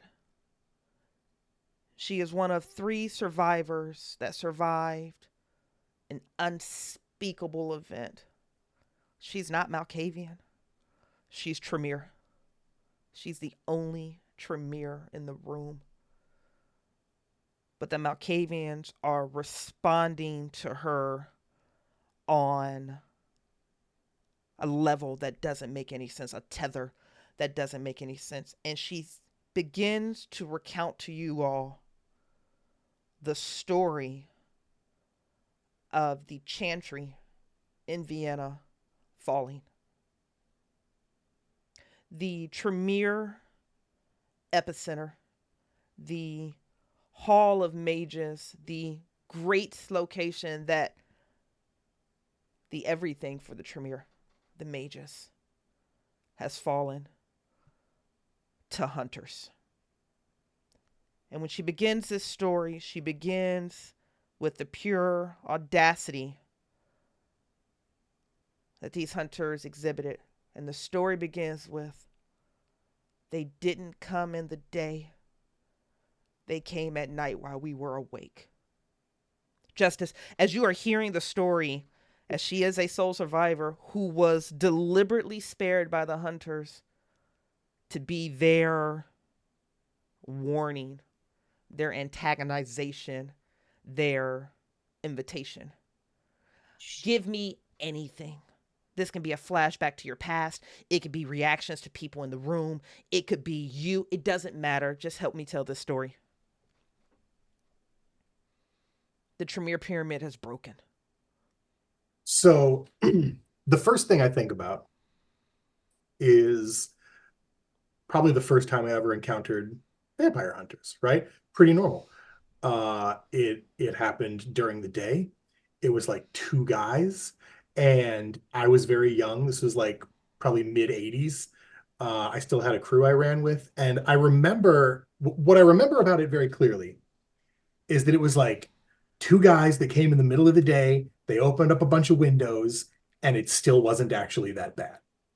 Like, it was really uncomfortable. I was really drowsy, but ultimately both those guys got splattered in under 3 minutes. And the idea of them coming in at night probably shakes me real hard. Like, not just to my hood, but like one of the most powerful places in all of kindred civilization. That's rough. And I think I also harken back to maybe a couple of weeks ago, just sort of on the periphery, because I work on the periphery, right? Just on the edge of my awareness, just being aware that people's territory was suddenly vacant, that people weren't where I expected them to be. And I didn't think anything of it at the time. Like, my instincts, I'm realizing now my instincts were bad. And I cannot be the only person in this room thinking that, especially back here where I hang out. And I think I almost detect like just a little susurration around the outside of people speaking so quietly that even other kindred can't really hear them to one another. But I think I intuit that that's the kind of thing they're relaying. Clues they probably have been seeing and just didn't put together. Oh God, stunning. Traci or Leah, doesn't matter. I'm just literally going to toggle between the three of us as we go through this event of Vienna falling. Mm-hmm. Leah met a man who she was told was a Tremere. He called himself Jacoby, and he wore a long cloak and looked kind of like he was really leaning into the wizardy thing. And, she thought that he was putting on a really great costume of a wizard, but the people around him feared him because things that Tremere can do are different. And she doesn't even fully really understand, but she knows that someone who she might have at first blush not even considered to be a concern, the people that she did know and trust feared what he could do. And that was one Tremere. The idea that anybody could beat a vampire with magic, how do you beat that? How do you win? Let alone people like her. She's a person. Hunters are people. Now they seem to have more knowledge and insight and resources than she would ever have had, but they're people. To go in the heart of the magicians essentially the heart of their clan, and fight despite whatever those protections they must have had in the day would be bad. They wanted the vampires to be at their full power, and they beat them anyway. And there is no way for her to justify. There's no way for her to understand. And so the only thing that she can do, as someone who is not a vampire and doesn't really understand the stakes, the gravitas this has to have for them, is look over to her regnant, to look over to Gloria. Your eyes float over to Gloria, and this is me in the sequence, and I'm literally going to go right back to Joe, and we're just going to do it one more cycle. If it's moving great, we'll do another cycle. It doesn't matter. It's just whatever the table feels great with right now. Your eyes float over to Gloria, and there are 2 streams of blood running out of her eyes, and as you watch and you look at just this blood on her stunning, beautiful face, it gives you the almost the ideal or the impression of an arch with the way the blood perfectly curls down her face. And her eyes, every Malkavian's eyes, are vacant and fastened on this woman who's speaking, who hasn't even given her name, because at this point her name doesn't matter. Her story does. And the hunters made sure that she was one of 3 that would live to go and tell these stories. Her story continues, and both you and Justice can almost feel the vibrations rumbling in your physical chest when she tells you about how the physical halls of this castle outside of Vienna began to shake as the great worm beneath the pyramid began to wither and thrash and go quiet. And there's a moment of intrusion and vulnerability and awe as this nameless woman, who is also weeping tears of blood, tells you something that many of you had suspicions of, or you've heard rumors of the great blood bond that starts at the youngest and goes all the way up through the pyramid. She's speaking about this in open transparency. And she tells you that every Tremere, every mage that has ever been tethered, that bond has now been broken. Back to Joe. Here's the thing. She is speaking with such just vulnerability and power that I think it almost makes it very difficult to question her words. But also, I don't think anybody in this room can make sense of what she's saying, which is why I think somebody in this room has to call her a liar. Okay. I don't know how she responds. I'm going to bounce that, but somebody here absolutely has to tell her that they do not believe her. No, I absolutely. No, I love that. I love that. So, And Traci, maybe more let's out of you and I fear talk than real anything fast. else. Yeah. Super fast. Someone overwhelmed with their grief or pride or failure to comprehend what is happening in this moment rises to their feet and they call this woman a liar. Now, this is me talking to you as a storyteller to a storyteller in this moment. Her energy and her testimony and her confession is so palpable that it has activated every Malkavian in the room. And every Malkavian in the room is responding to this Tremere. They're almost revisiting this scene in real time with her. So she just called every near frenzied Malkavian that's hanging on the edge of their beast a liar. One of them is going to respond. How do they respond? You can go for a full ash. You can go for a frenzy. Just tell me just what this looks like when this... Actually, I'm going to let you guys storytell. I'm going to get out of the way. Joe, just give me a brief description of the person that calls them a liar and what it looks like. Oh, and absolutely. A plan. But let's call it a brewhouse. That's an easy one. That feels good. And let's say that he's tall, skinny, twitchy kind of thing. Yep. I don't know. Here's the thing. I don't know who responds, but I love the idea that like the Malkavians kind of start to wail in unison in response to that, right? Like, oh my God, that's so good. Like at the end of Midsummer, right? Like they're just like, oh my God, no, I absolutely love that. So teeing it up, and I'm going to give it to Traci. So this young, anxious, Disbelieving Bruja just called this entire experience, this monumental event that will literally reshape everything about Kindred society from this point going forward, a liar. Every Malkavian is experiencing this tragedy in real time. Mm. The cacophony of screams that happens around the room is physically painful for every Kindred that is present, because it's not just the Malkavians that are screaming. They are re-embodying the screams of every Tremere that died that night. I feel really good about everyone taking a stain on that. Yeah. Because that is a scream that is now imprinted on you permanently as hundreds die. Traci, I'm out of the GM's chair. It's on you. It's on me. It's on you. We got you, baby. So look, they all wail and they all feel this. And I think we are all like our rubber bands, and we're stretched and we're stretched and we're stretched because we were already nervous. We didn't know what was happening. And all of this it's like a horrific symphony. And it's pulling at all of us.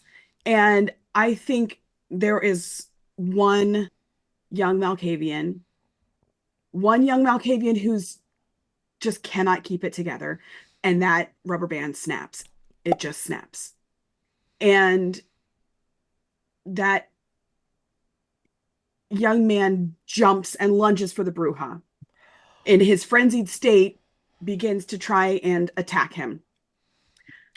And I think it could set off a chain of events. All of the people around us, we are all strung so tightly, but we're in Elysium. Yeah. And that may be the only thing that saves this young Bruja's life. Because once that chain reaction of screams is too much for that neonate Malkavian and that band snaps, you can almost feel around the room like the lights being blown out as this moment passes. All those candles in that other room being blown out and extinguished as they all start to move in a really quick frenzied motion of action. And that is, it snaps and each person goes in their own moment. Some of them pull within, some of them wail, continue crying and screaming. But what ends up happening is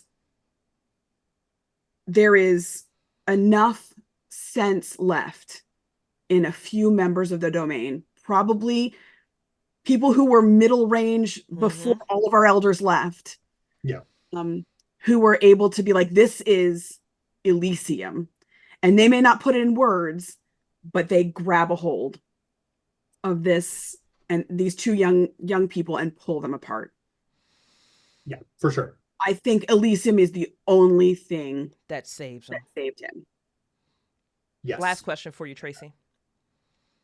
Because this is a monumental event. When that Malkavian frenzies and she pins that Bruja down and begins to attack him, did she initiate Diablerie? Ooh. And did she finish before they were able to pull her off? I think she does start. Okay. I think there is something so deeply broken that all they can think of is to feed. Blood is power, blood is comfort, blood is food, blood is drug.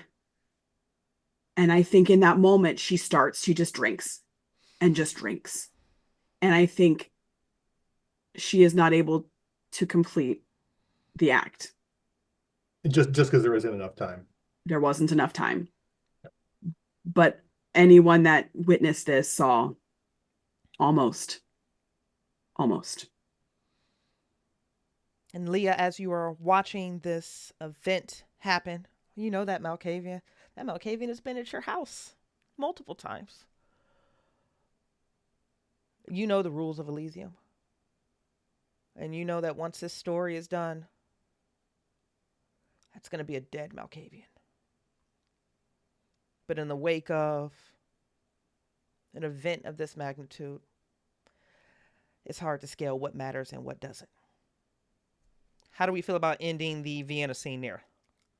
I can't yet. Oh, I know this is good. Oh shit! I had one last thing that I needed to say to you in this scene too. This is good. Nope. I might follow up behind you because I just remember something we agreed to in our chat. Justice, go. As we are heading out of this place, especially since the Malkavians just took a hit. Yeah. Leah, I'm gonna come up to wherever you are. Like you're a ways away from your regnant still. So you seem on edge. So I'm gonna tap you on the shoulder anyway.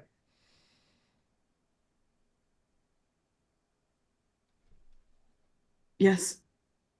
And I just reach behind me, like sort of into the small of my back, and I'm gonna pull out a pistol. I am holding the barrel of it. Things are about to get very dangerous. I will just hand you the handle end of that. She will take it, and there is the way that she handles it, she knows how to use it. Mm. Good, we'll skip that part. She's a nice lady. Good luck. Thank you. Thank you. Thank you. Thank you. And then she tries to kind of maybe start to fight her way with maybe one last look over to Justice, who's probably barely said ever a word to her. He's not a look back kind of guy. But then she makes her way back, tries to kind of push through the crowd to get as close as she can to Gloria, and puts the gun pretty much where he had his. Tucked right there in the lower back. Perfect. Leah, you're able to catch the majority of this conversation. And then I'll tee up the end to this particular scene. But Harold Glass moves up to Justice, and there's not a militance about her, but there's an intensity that is heightened. But that's everyone right now. And Justice, she looks you directly in the eye. She's like, do you know where the local chantry is here? Yeah. And that's something you absolutely positively should not know.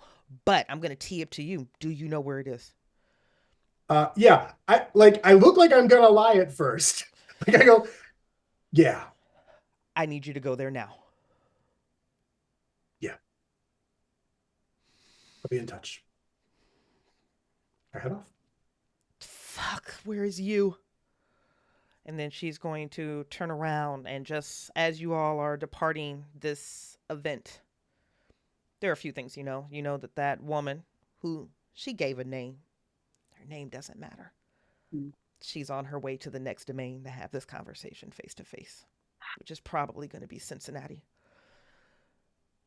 Justice, you head off into the night. Yeah. You don't know what you're going to find when you get to that chantry. You might in a backer only episode, but you don't know what you're going to get when you get to that chantry. And Leah, you have your hands full with Gloria. And there's a sense that the Malkavians may be tied to whatever happened on a level of intimacy that not even they understand at this point. And then second round, okay, to close the scene? Yeah. It hasn't been long since the news broke that Vienna has fallen. The domain is still reeling with the realizations that hunters have advanced to that point. To Justice's point, couple kids with some faith trying to jump a vampire during the day. This is different. This is... everything is different from this point forward. Leah, I need to have a quick conversation with you, sweetie. And I want to talk about a time when you were hungry as a child. There were several times when you faced hunger. Until recently, you were constantly facing hunger as a byproduct of poverty. That something as simple as the necessity to be able to eat, to sustain everything about you, could be something that you don't have the financial reach to grasp. There's something dehumanizing about hunger. It strikes at a place of fear that's hard to articulate. It rings a bell of helplessness that is nothing short of harrowing. And that's That's a sensation that you've grown very familiar with, but it doesn't make it hurt any less. And that's psychologically, emotionally, and of course physically, because you know what it's like to be so hungry that it physically hurts. Talk me through a childhood moment when you face starvation. So I had been in and out of the hospital. I was sick a lot as a kid. Mm-hmm. And the moms were doing the best they could to keep the lights on. And we unfortunately had the power turned off. And we unfortunately had the water then turned off. And up until then, you could still put cold water in ramen noodles. And even if it's cold and crunchy, it still felt like food. And then the ramen noodles started to run out. And then there was no water and we couldn't heat it because we had no power. And I knew they had been giving me anything that they would have eaten. We had gone to the food pantry and the last of that had run out.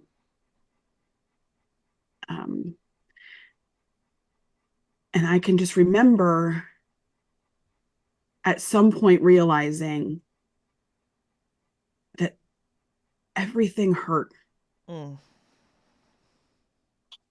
Because I didn't have any fuel to heal my own little human body. All the little bruises that normally healed overnight for a kid. And my stomach had gotten to the point where it kind of just stopped making noise. Because even my stomach knew it wasn't going to get much. And the moms had occasionally resorted to taking food from dumpsters. Sometimes grocery stores threw things away. They were only just a little off.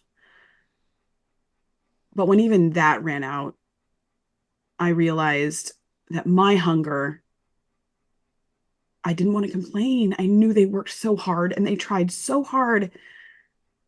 But my pain was nothing because they had been starving for weeks, giving me the last scraps. And I knew that if I could just be as brave as they were, that we'd be okay. The next paycheck would come. The next trip to the food pantry would happen. But the nights were just so long. And I remember crying myself to sleep. There's a moment when you're in bed trying to stay warm. At this point, you don't have the fuel running through your system to help your body even generate that natural heat that it would to withstand how bitter, cold, even the autumns in Ohio can get. And you're in your bed with the mismatched sheets. Your stomach has stopped crying out for help, almost like it knows that it's lost too. And a scent hits your nose as the tears are streaming down your face. It's pizza. So much pizza. You can smell the bubbling cheese. You can smell the crispy edges of the ham and the bacon. You can taste that mozzarella on the crust that would just pull apart in your hands. That stuffed crust pizza. You even know that scent. Growing up in Chillicothe, Ohio, of course you had these Scholastic Book Fair things going on, but you also had the Pizza Hut, where you would read in exchange for, and you know. Pizza Hut smells different than Domino's. Domino's smells different than Donato's. You recognize Pizza Hut as a tear stream down your face and the realization comes over you that this pizza isn't for you. It's being delivered to the house next door because Jasmine next door is hosting a birthday party. While you're crying in bed, starving, she's having pizza delivered to celebrate her 8th birthday party. You weren't invited, of course not. Your clothes smell funny. You're the weird kid next door who always looks sick, who always is sick, who has the moms. So you weren't invited next door to our birthday party. But you can smell that pizza. And as the tears continue to flow in your isolation, and your deprivation, and your taste buds activate, which now your stomach does come back online because it can smell something that's triggering it. Tell me what it tastes like in your mind when you're finally able to eat some of that pizza from next door. I mean, the perfect pizza. Mm-hmm. Just the right temperature. The cheese is at the perfect melt where it gets a stretch, but it's not too difficult to eat. There's just enough sauce, and the pepperoni is crisp on the outside and soft in the middle. And it tastes like sitting wrapped up in a blanket next to a warm fire. It tastes like love and abundance and enough. Leah, love and abundance and enough is pouring down your throat as blood begins to warm your belly. You're not entirely sure where you are. I'm going to give it to Joe to give you the description of where you are, but I can tell you at this moment right now, you're eating a person. You are facing the same starvation that you felt as a child in this moment. And the blood that you're gorging yourself on from this person that Joe's going to describe for us is filling you with that exact perfect temperature of that pizza, that cheese that is not too hot where it burns the roof of your mouth, but it's at the perfect melt point, the crispy edges of the meat.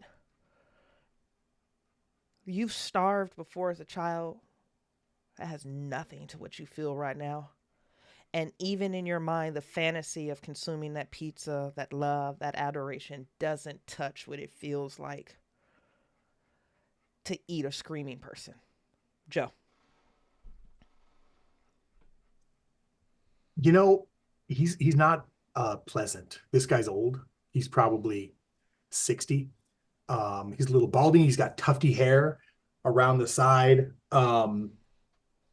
He is wearing a plaid shirt that is now stained with his own blood. You're not even convinced you're the first person to have had teeth in this guy.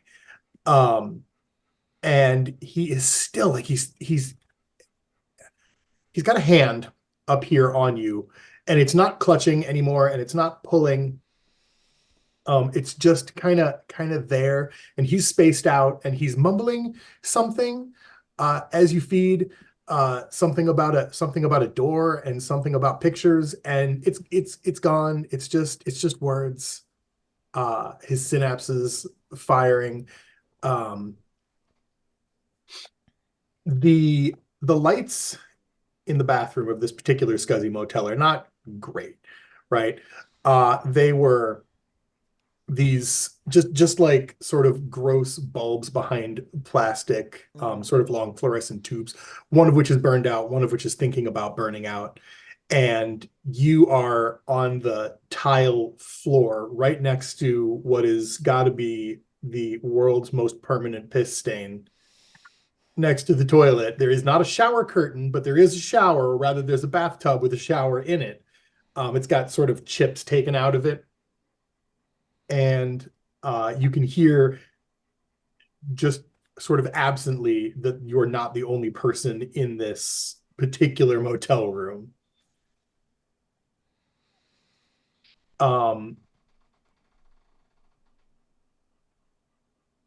While you are feeding, there's like a really weird, just a polite little knock at the door. There's a knock at the door. Oh, go ahead, Leah. Go ahead. I was gonna say, I think just for a moment, it's just blood. All I can think of. Yeah, sure. Well, yes, things are kind of starting to slowly come back into view. I hang on to that warmth for just another minute Mhm. before the knock kind of wakes me from my reverie. It's fine. You are you hang on to it long enough that you see. Does she know any of these people? I don't think she knows any of these people, does she? She doesn't know Um, a single one of them in this room. No. yeah, you see a guy, um, sort of, round-headed. He doesn't have much in the way of a chin. He's a gangly dude, but he does move with a certain sureness of purpose, a little bit more perhaps um, stable than you would have expected a guy like him to be. Though still no chin. And he looks like he goes to get the door. Um, and he opens the door to the place, and there's an explosion like thunder uh immediately on the other side of the door that takes out most of the top and back of his head and paints the ceiling and sort of takes out almost accidentally one of the lights that was happening in the ceiling there. And you sort of like a second later, the shotgun that was just for a second under his chin is used to like shove what is left of his body back um, as Justice stalks into the rest of the motel room. And I actually don't know that you can see what's going on in there from where you are. So from your spot on the sort of floor, almost for a couple of seconds, right? There's some screaming. There's a gunshot that is fired. There's a smacking sound, and then there's a girl. Uh, she doesn't look more than like 17, who just gets tossed in front of the bathroom door. Um, she had sort of vaguely uneven punky pigtails, and now she also has a hole in her head. But that doesn't look like that's what killed her. What killed her, it looks like, was that head being twisted around backwards so that you can see her shoulder blades and her chin at the same time. Uh, there's two more gunshots, and there's a faint there's still sort of a faint conversation happening out there. And it isn't until that conversation stops that you realize that that was the television that was just still on.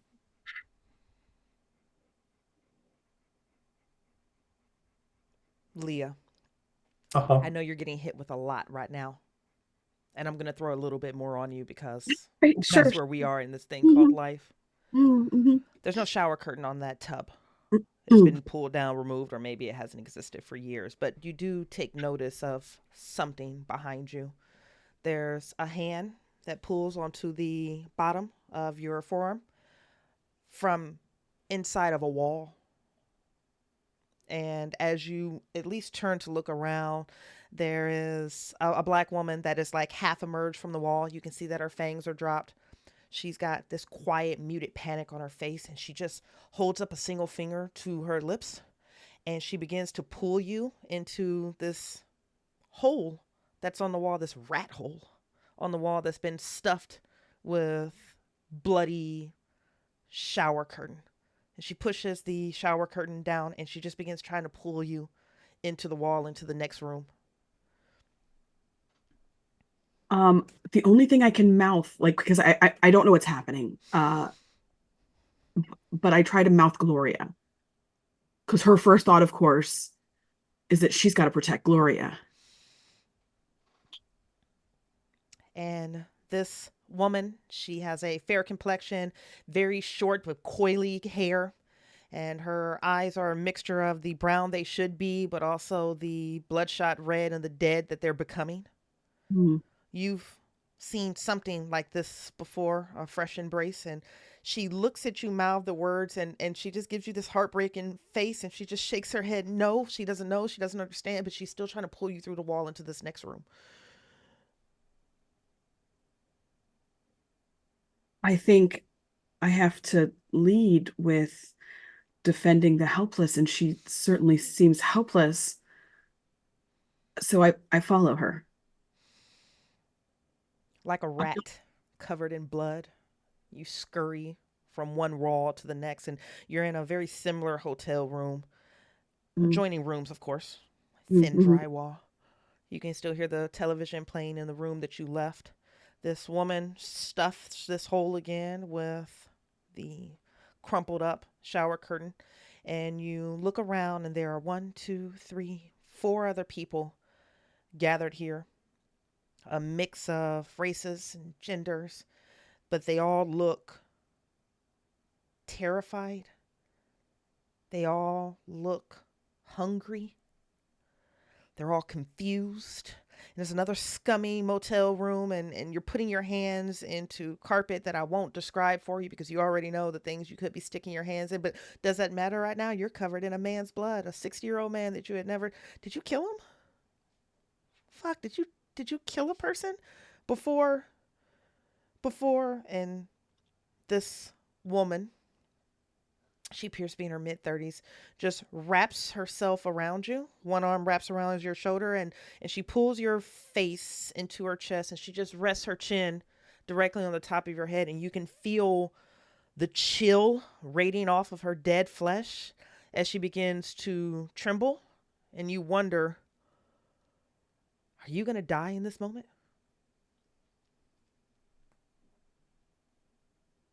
I'll kick it back over to Joe.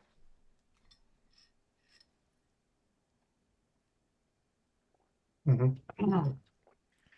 So it's very quiet where you are. So you guys can tell when the TV in the next room turns off. Mm. You can hear the footsteps that stop on the other side of the hole in the wall.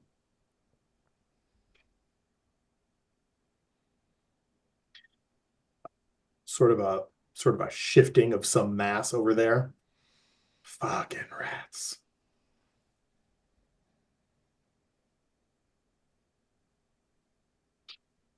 And then there's a crack noise.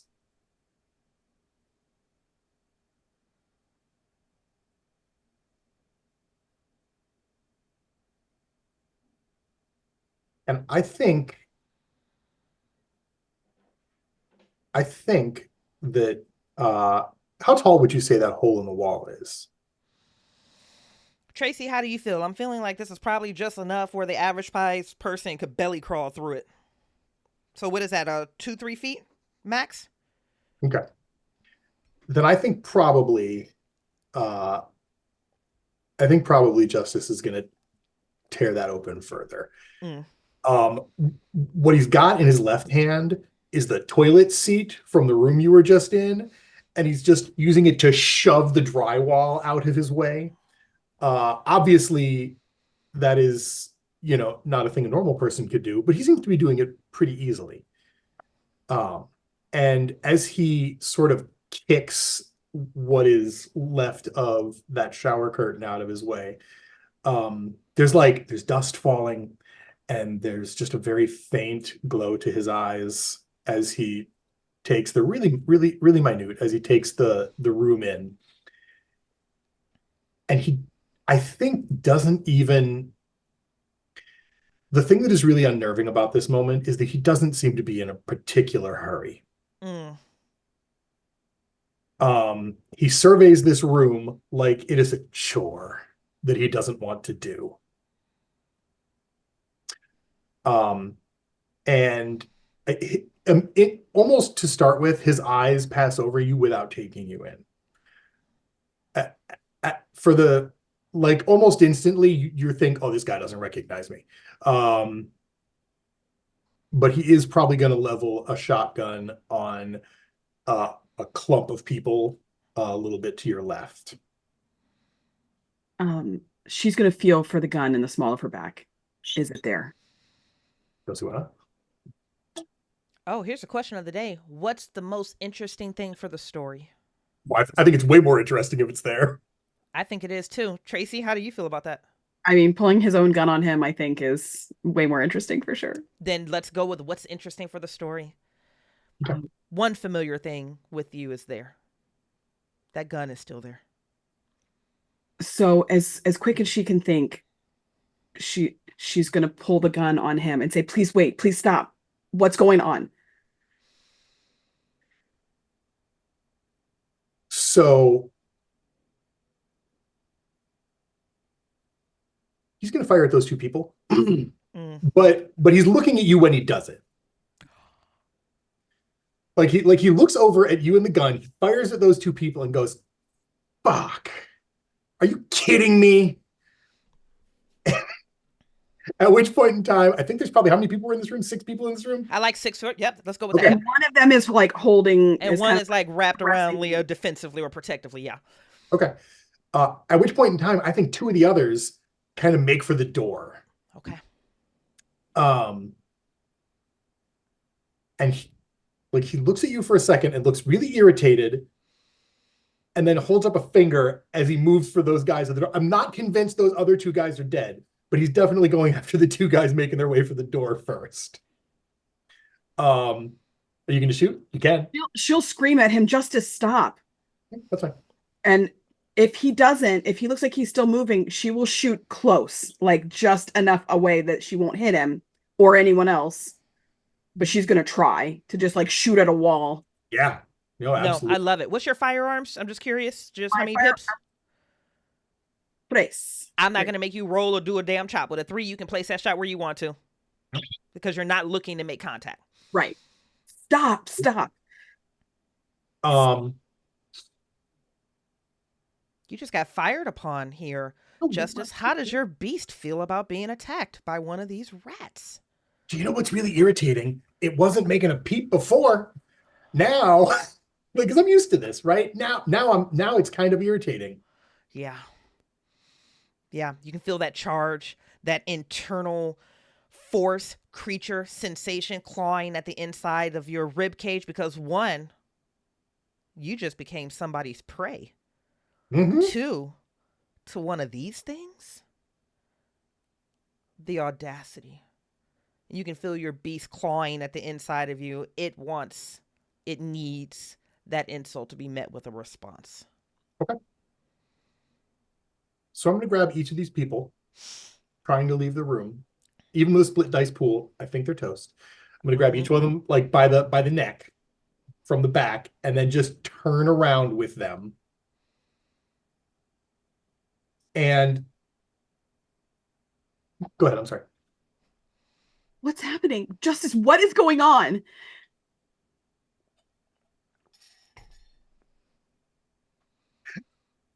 It is so pathetic that you don't even know what's going on. The one in the right hand, he squeezes real hard until something pops. Do you know who these people? Do you even know these people? God, you're fucking embarrassing. Where's Gloria? He drops this guy, and with gory fingers, he's gonna point at the face of whoever it is in his left hand. What's his name? I don't know. I've never seen him before.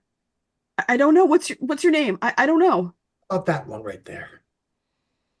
I don't know. I just woke up. I don't know what just happened. I think maybe I was drugged or something. Leah, the woman that is wrapped around you screams when something pops in that creature in Justice's hands and the corpse falls to the ground. You're catching an earful of her panic and her fear and her beast.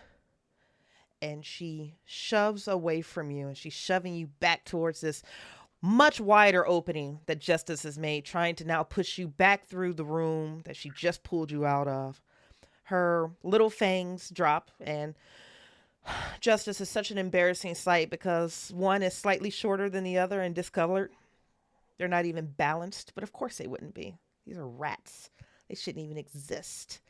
And she hisses at you while making direct eye contact, and you can see her pupils dilate, and you recognize that she's attempting a dread gaze effect at you. Like, this is something that cuts through you as a person, speaks directly to your beast, and tells you to flee.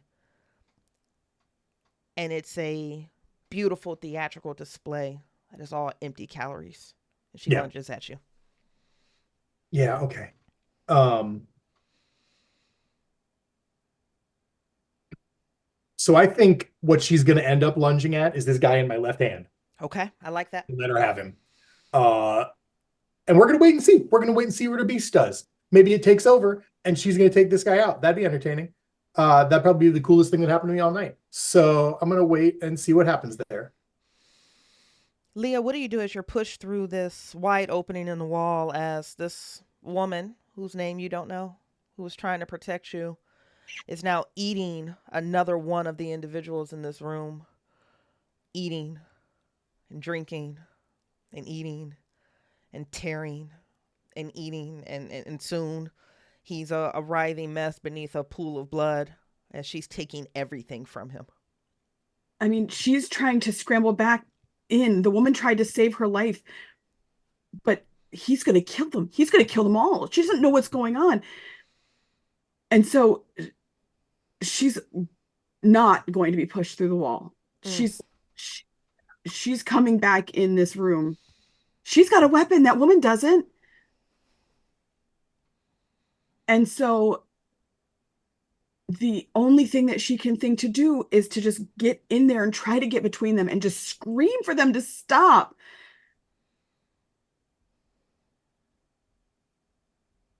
But she's fighting someone who's frenzied. No.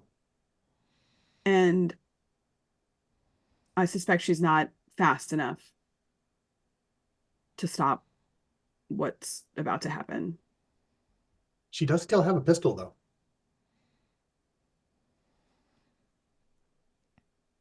And justice isn't slowing down. You'd heard stories about him. You'd heard that he'd done things, that he operated on the fringes of not only society, but his humanity. You never imagined he could be this, whatever this is. He doesn't even look excited. He looks bored. I think she's going to try and shoot the arm that's holding the last man. She's going to try and shoot his arm. Oh, that's reasonable. Yeah. Keep narrative, Traci. It's yours. Mm-hmm. You got to bring in firearms, and we're doing mediation. I'm not dodging here. If you want to hit me, you hit me. Well, but there also is a conflict. She's frenzied. The guy's probably not willing. So there probably is a bit of a fight. And where she would probably be pretty decent at a shot. She's panicked. There's a flurry and her panic and her body. She doesn't know what's happening right now. Yeah. And all she knows is that woman showed her comfort and tried to protect her. And she would rather shoot a vampire she knows can take a shot. But I think she may make contact, but just graze. Barely a fly on an elephant. Joe, looking at our time, take this scene down. So as this woman is like latched onto a guy that ostensibly was a friend of hers a minute ago, you put a bullet sort of right across the top of Justice's bicep, which he looks down at, almost sort of like this bitch just shot me with my own gun. Like, he looks at the arm, he looks at Leah,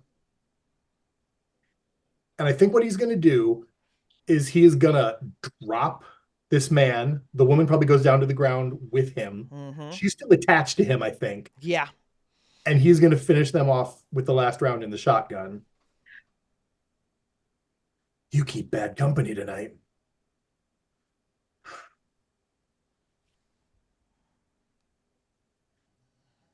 And he points the shotgun at her.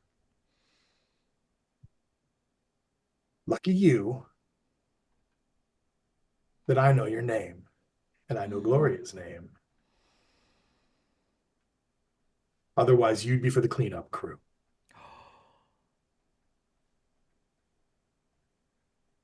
Who are you? I'm not a very nice person. He drops the gun.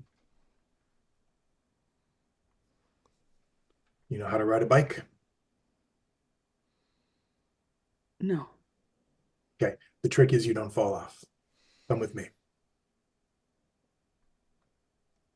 I think for a long moment, she just holds the gun and is still aiming at him. Mhm.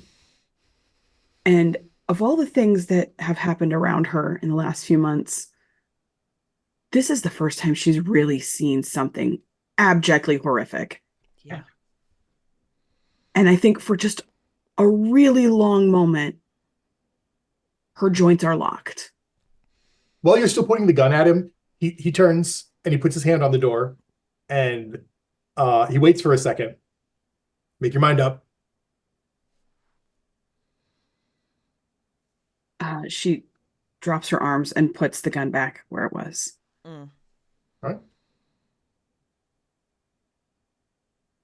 And Yeah. then He's gonna head out to the bike. You get the helmet.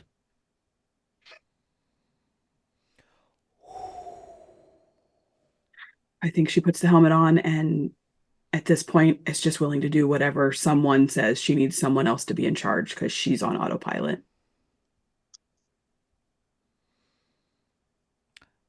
Question for you, Scourge Justice. Huh. It's a new appointment. It was also given to you with a brand new shiny status, which I believe was reliable. So Scourge Justice is now acknowledged and reliable. This No. was an appointment and a status recognition that was given to you by Prince Nia Glass. She claimed praxis Mhm. very shortly following the events of Vienna and the absence of former Prince Stephen Yu. She immediately instituted your office, the Office of the Scourge. Now, this was an archaic office that existed decades and centuries ago. In modern nights, it had mostly gone away. She's one of the few princes who has brought it back recently. The Scourge's office isn't even located in the By Night Studios book. We're bringing it over. You have a very specific job, one that you have done already exceptionally well. And for some reason in Columbus, there seems to be plenty of work. This creature on your bike, this thing, this rat, it's wearing a helmet, your helmet, should be destroyed. But you know her name? That doesn't actually matter. You know her regnant's name. You also know what Edmund is to the domain of Columbus, even in his absence. This is a smart play to take him to your prince. My question is, where are you meeting her tonight?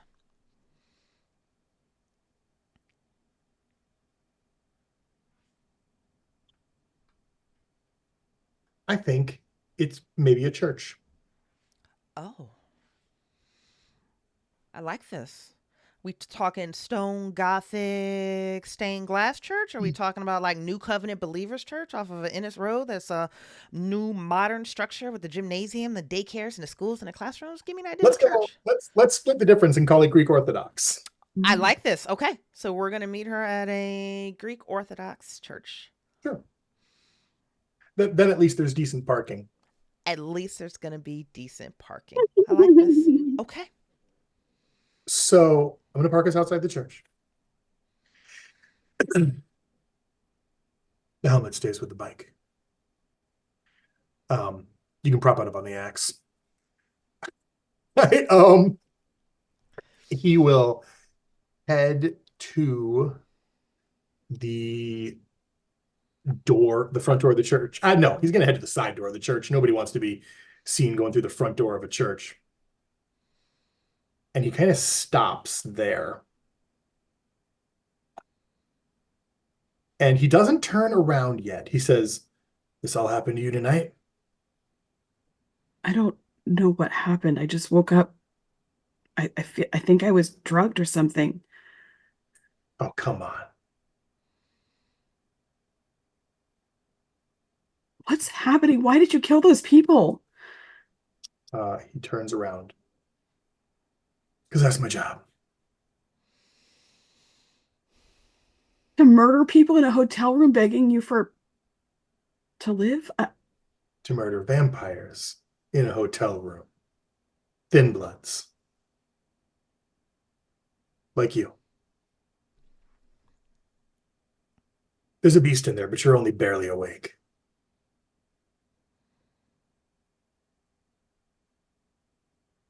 And I think in that moment where she wants to say you're wrong, the comfort of that pizza that wasn't pizza is still fresh in her mouth. And while she does not want to admit to it, I think you saying those words makes her understand that that is true.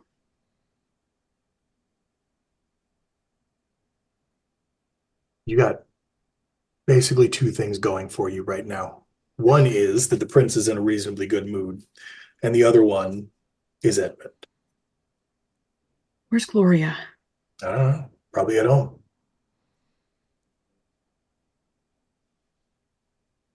I need to talk to her. Well, I need to tell her what happened. she'll certainly find out. Listen, 50-50 chance you survive the night, which is better odds than everybody back at that hotel had. I have somebody I'm taking care of. I know. I'll tell you what. You seem like a nice kid. I'll check on Gloria. One way or the other. It's not Gloria. Yes, it's always Gloria, but it's not just Gloria. Well, she's the only one I can worry about. The other one a vampire? No. Not my job. I'm going to give you one piece of advice, and it's free. And then you cross your fingers and you go through the door with me. Yeah? Yeah. Whoever is in power here will try to use you as much as they can. So if you feel rewarded, there's always a catch. Just a little bit of fine print. And the fucked up thing is, you don't even notice it because they make you feel special.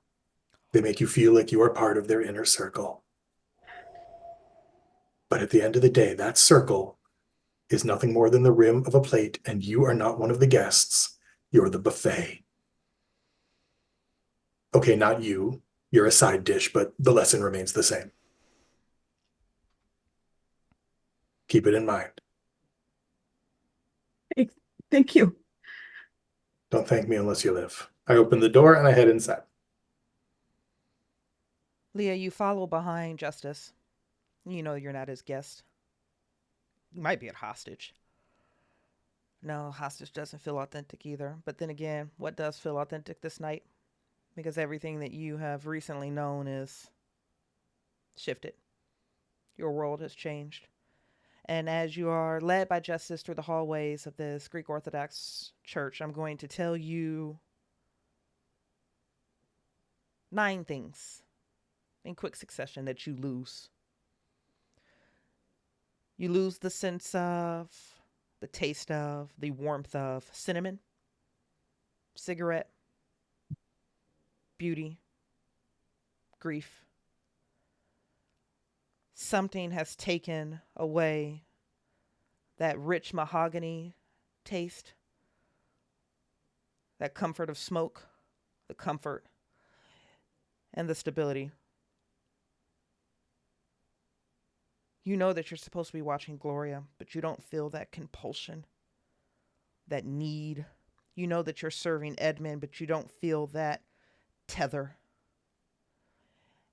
And there's a loss and a grief and an absence and a hole that's inside of you where you recognize that something should be residing there that is no longer there. And it hurts. It hurts almost as much as this hunger that you're suffering right now, because your stomach is definitely calling for you now. You've tasted something far greater. Far, far greater. You've tasted your first meal as a kindred, and I'm going to say that word lightly because rat is probably a little bit more authentic for whatever it is that you are. But you think for just a brief moment before I tee this over to Joe to describe the room that Prince Glass is waiting on you on. You think for a brief moment the pain and the loss and the suffering and the hurt and the absence that you feel right now of just being one step bonded to your family. Is that how every Tremere in the world feels right now? Joe, where is your prince? In the fellowship hall.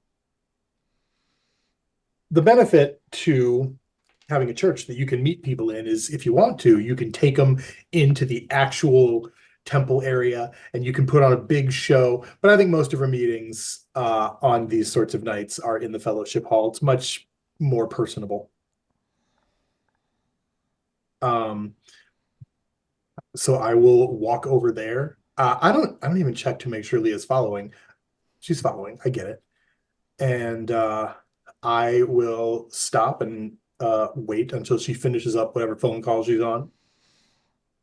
And that's precisely what she's on. She's on a phone call. Her eyes look at you when you enter, and there's something that feels darker and more vacant about them, but she smiles. It's a radiant smile. It makes me feel self-conscious for just long enough to pull out a handkerchief and start trying to like wipe the blood off the various parts of me where it has definitely splattered up. And that smile deepens, and then her eyes look over your shoulders at the puppy that's following you in, and she shakes her head, she rolls her eyes, and she finishes up this phone call. She silences her phone and she looks to you and she says, I don't believe it. Really? This one?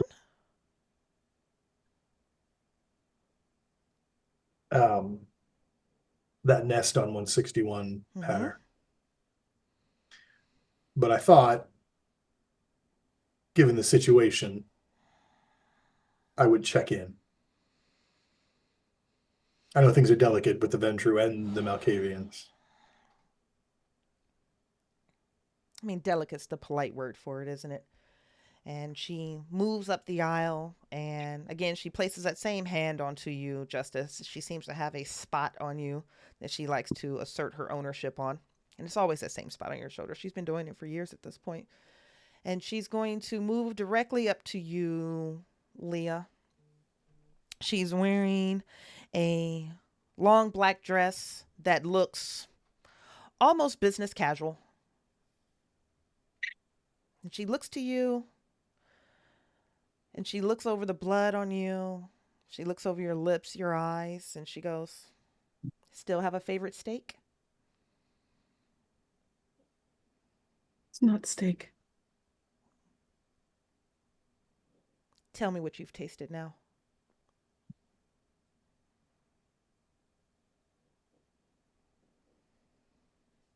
I think I killed someone.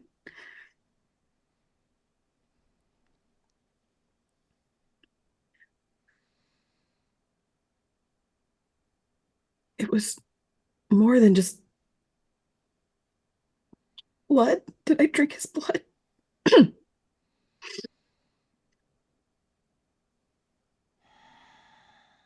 I've never felt warm like that before.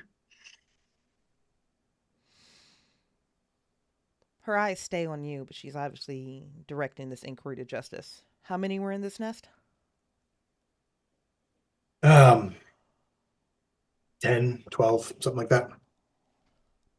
Still all fresh? Yeah. I think maybe one of them made the others, but he wasn't more than a couple of days. That's the fucking problem, Justin. One of them shouldn't be able to make the others. I know.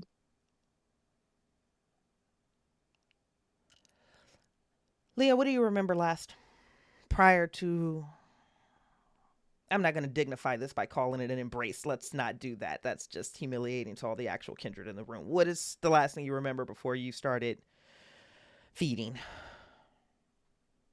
I think I think I went grocery shopping. She sent me with her credit card so that I could get some things for the house. Um, that's the last thing I remember until about an hour ago. Okay. Grocery store? Where? Not far from 161. Her eyes look over her shoulders and she looks to you, Justice, like, follow with the NOS. Let's see if we can track down her point of ambush. Yeah. It's during the day, though. Yeah, well, you people have that ability, don't you?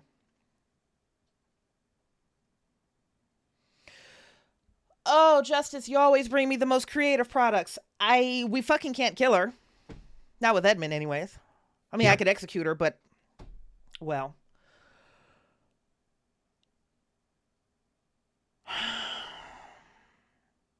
And she looks to you, Justice, and her hands are on her hips. And you know what's coming down the pipeline on this one. She's getting ready to tell you some shit you absolutely, positively don't want to hear. You know it's coming. We can't kill her, Justice.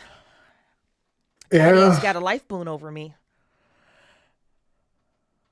He's going to call it in to protect this one. This one is a +1 to his precious Gloria. So if we can't get rid of her, that means we have to keep her.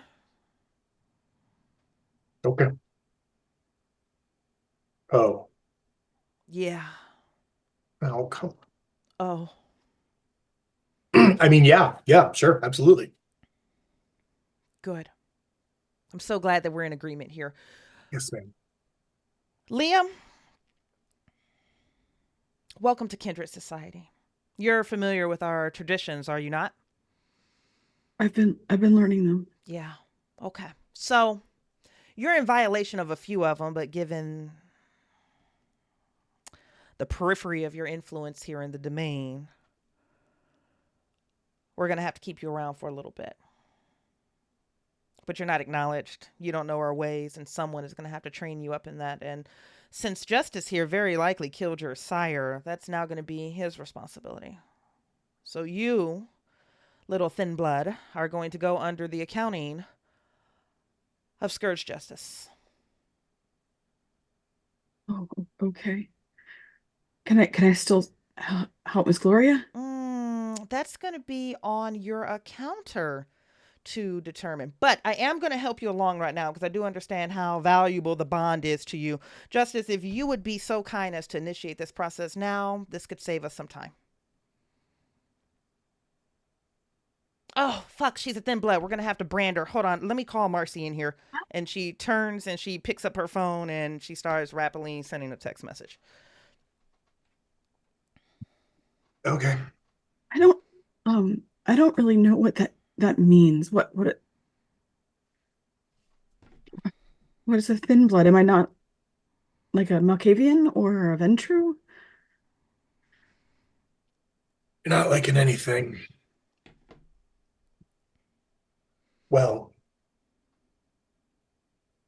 think of it like somewhere between a vampire and what you used to be.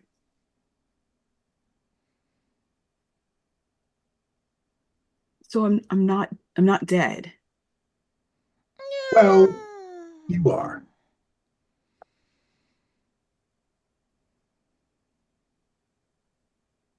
Just slightly less dead than the rest of us. But on the bright side, you could be deader. Why would someone do this? That's the question. The prince has tasked me with the answer, and so now it gets to be part of your job too. Marcy's 10 minutes out. I need you to bond her, and we need to get this process started, please.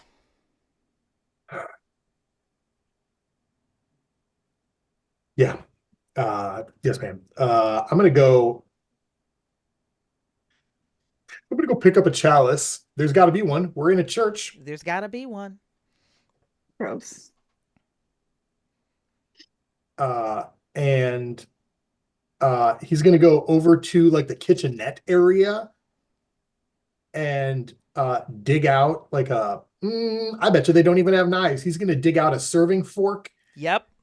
And it goes like right into the back of his hand, and he will pour some of that blood into the chalice. He may even have to move the fork a little to make it work correctly, because unfortunately he's a little tougher than a fork is built for.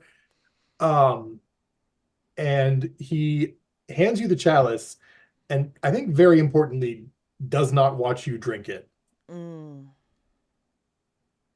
He goes and rinses off the fork.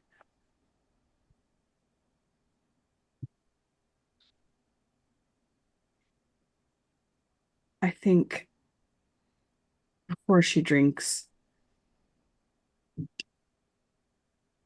she has hesitations and worries and concerns because this all went wrong. Everything went wrong.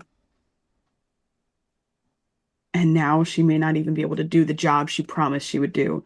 And while the bond is no longer with Edmund and Gloria, she knows that they promised to help take care of her mom. Yeah. And she doesn't know what happens now. And I think in the last moment of hesitation, she knows that she can't help either of them if she's dead, really dead. And she drinks. What does justice taste like? It tastes like pine needles and gasoline fumes and the tang in the back of your throat that you feel when you want to be moving but you can't.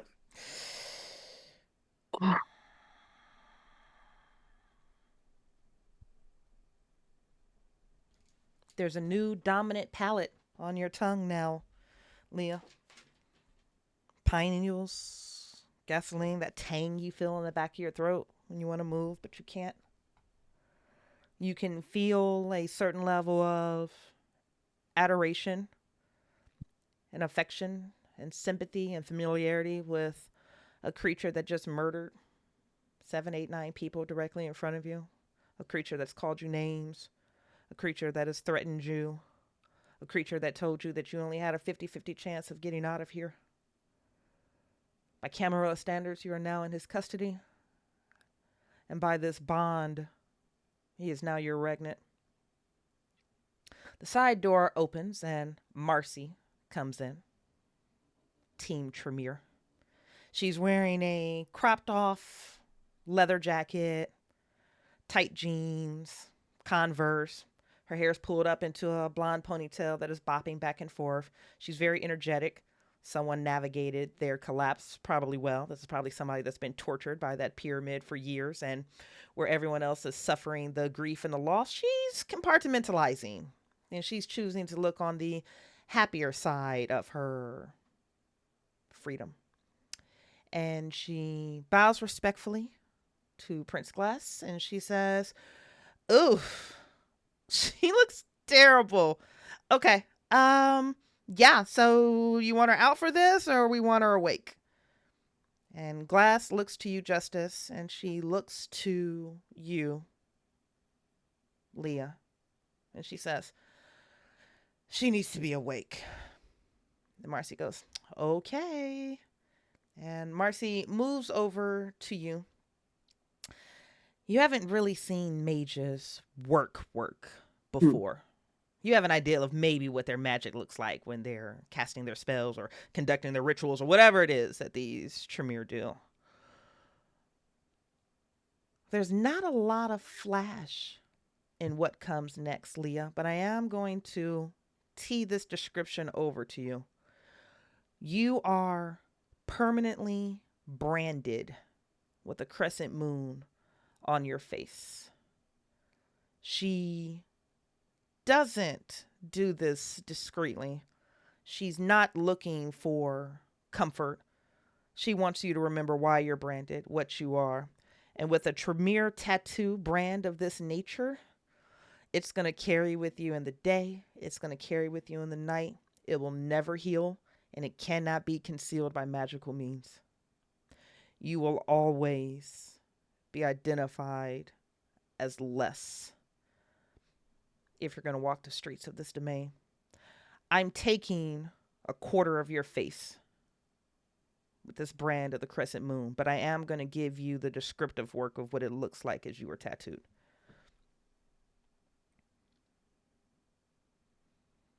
I think there is, first of all, a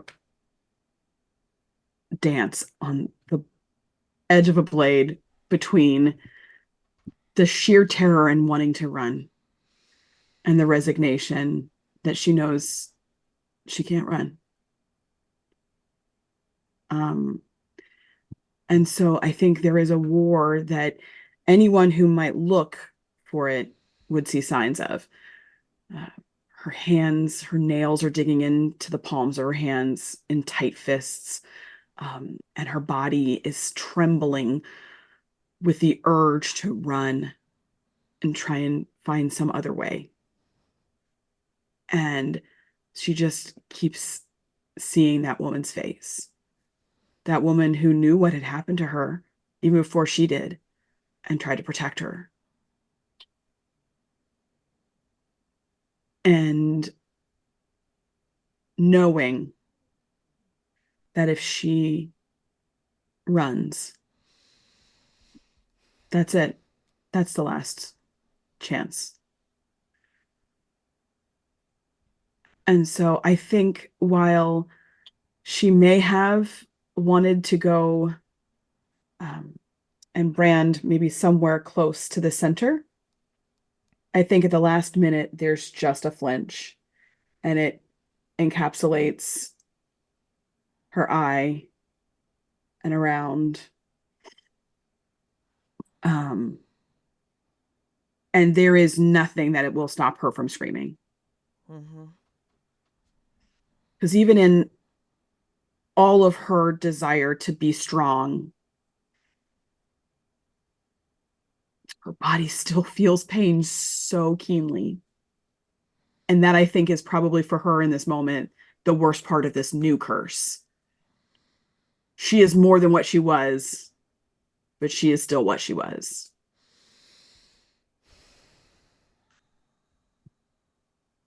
And so she will stand as close as as straight as she can, but she will not be able to contain the scream.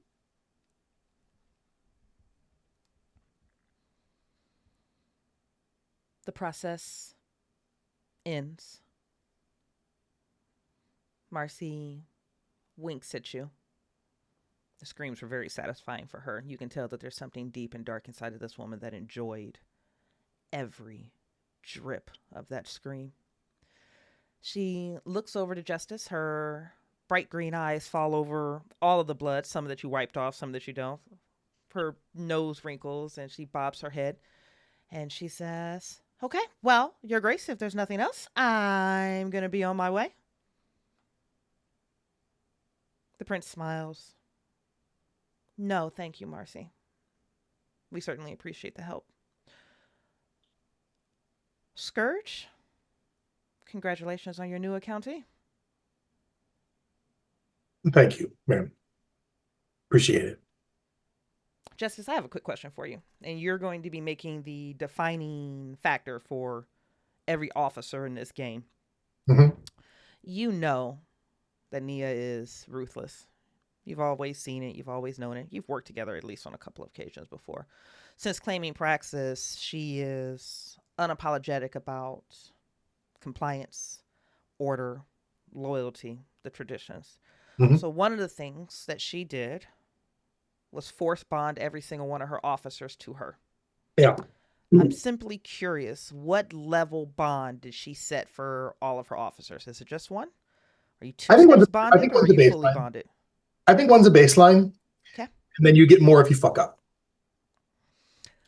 the threat of additional adoration and compliance.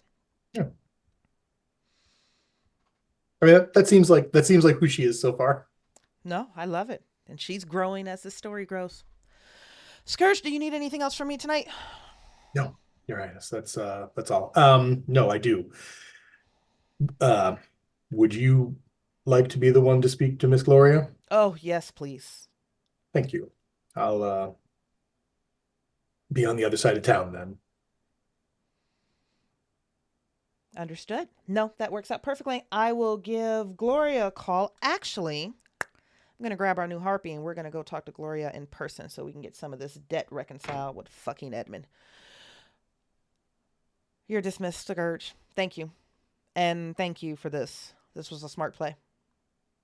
Thank you. Come on, let's go. He heads out. She will follow quickly behind, saying nothing. What's the final conversation you two have in the parking lot before we end Leah's origins story? Um,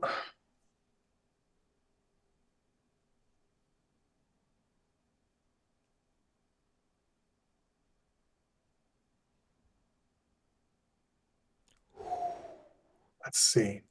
What do you have? What does Leah have to say? He's gonna wait for her to talk. I mean, I think she's quiet for a long time. When they are out of the church Mhm. and her whole life is undone,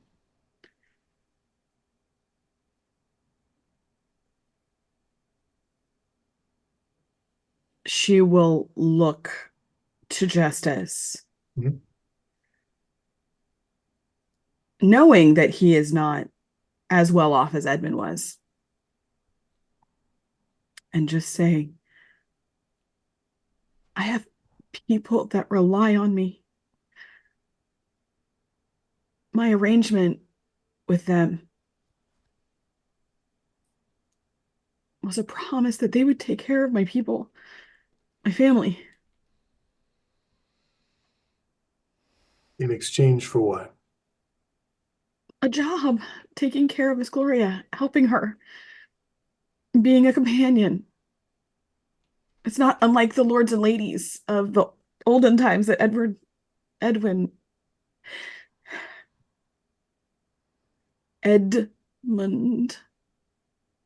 It's been a rough night.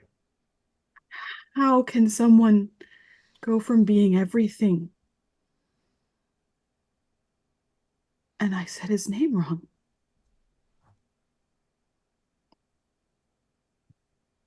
Um, my mother is sick and she needs care I can't afford. What, am I going to have to kill people to earn that? What, what do I have to do? Can you help the same way they could? Probably not.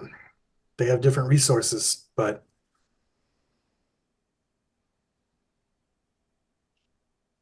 I don't know.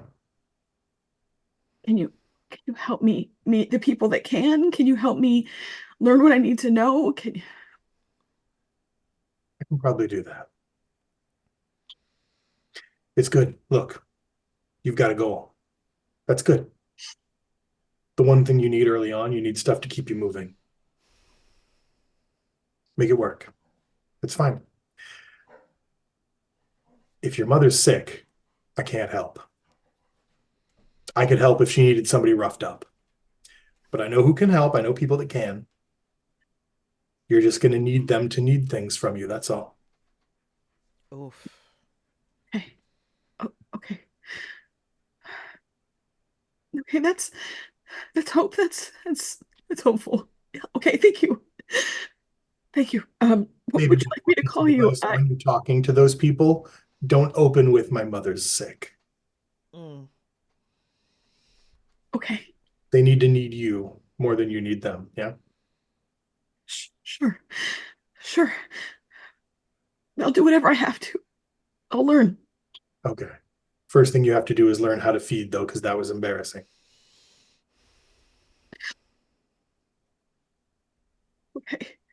That I'm good at. I'll show you. Get on the bike. She will take the helmet that she had him set aside for her and put it back on. Okay, let's ride. And I And think that's a stunning place to end. Nope, Tracy, you want it? You want to take it? Nope, it's okay. Nope. I think that's a stunning place to end. Welcome to Kindred Society, Leah. I genuinely look forward to seeing how your story progresses from here. Symphony, thank you guys so much for tuning in. I hope you guys enjoyed that as much as I did, because holy hell, talk about brilliant storytellers. Thank you, thank you, thank you. Tune in soon for our next retrospective or introduction to another kindred in our upcoming coterie. Thank you, Symphony. We hope you've enjoyed it. Have a great night. Bye.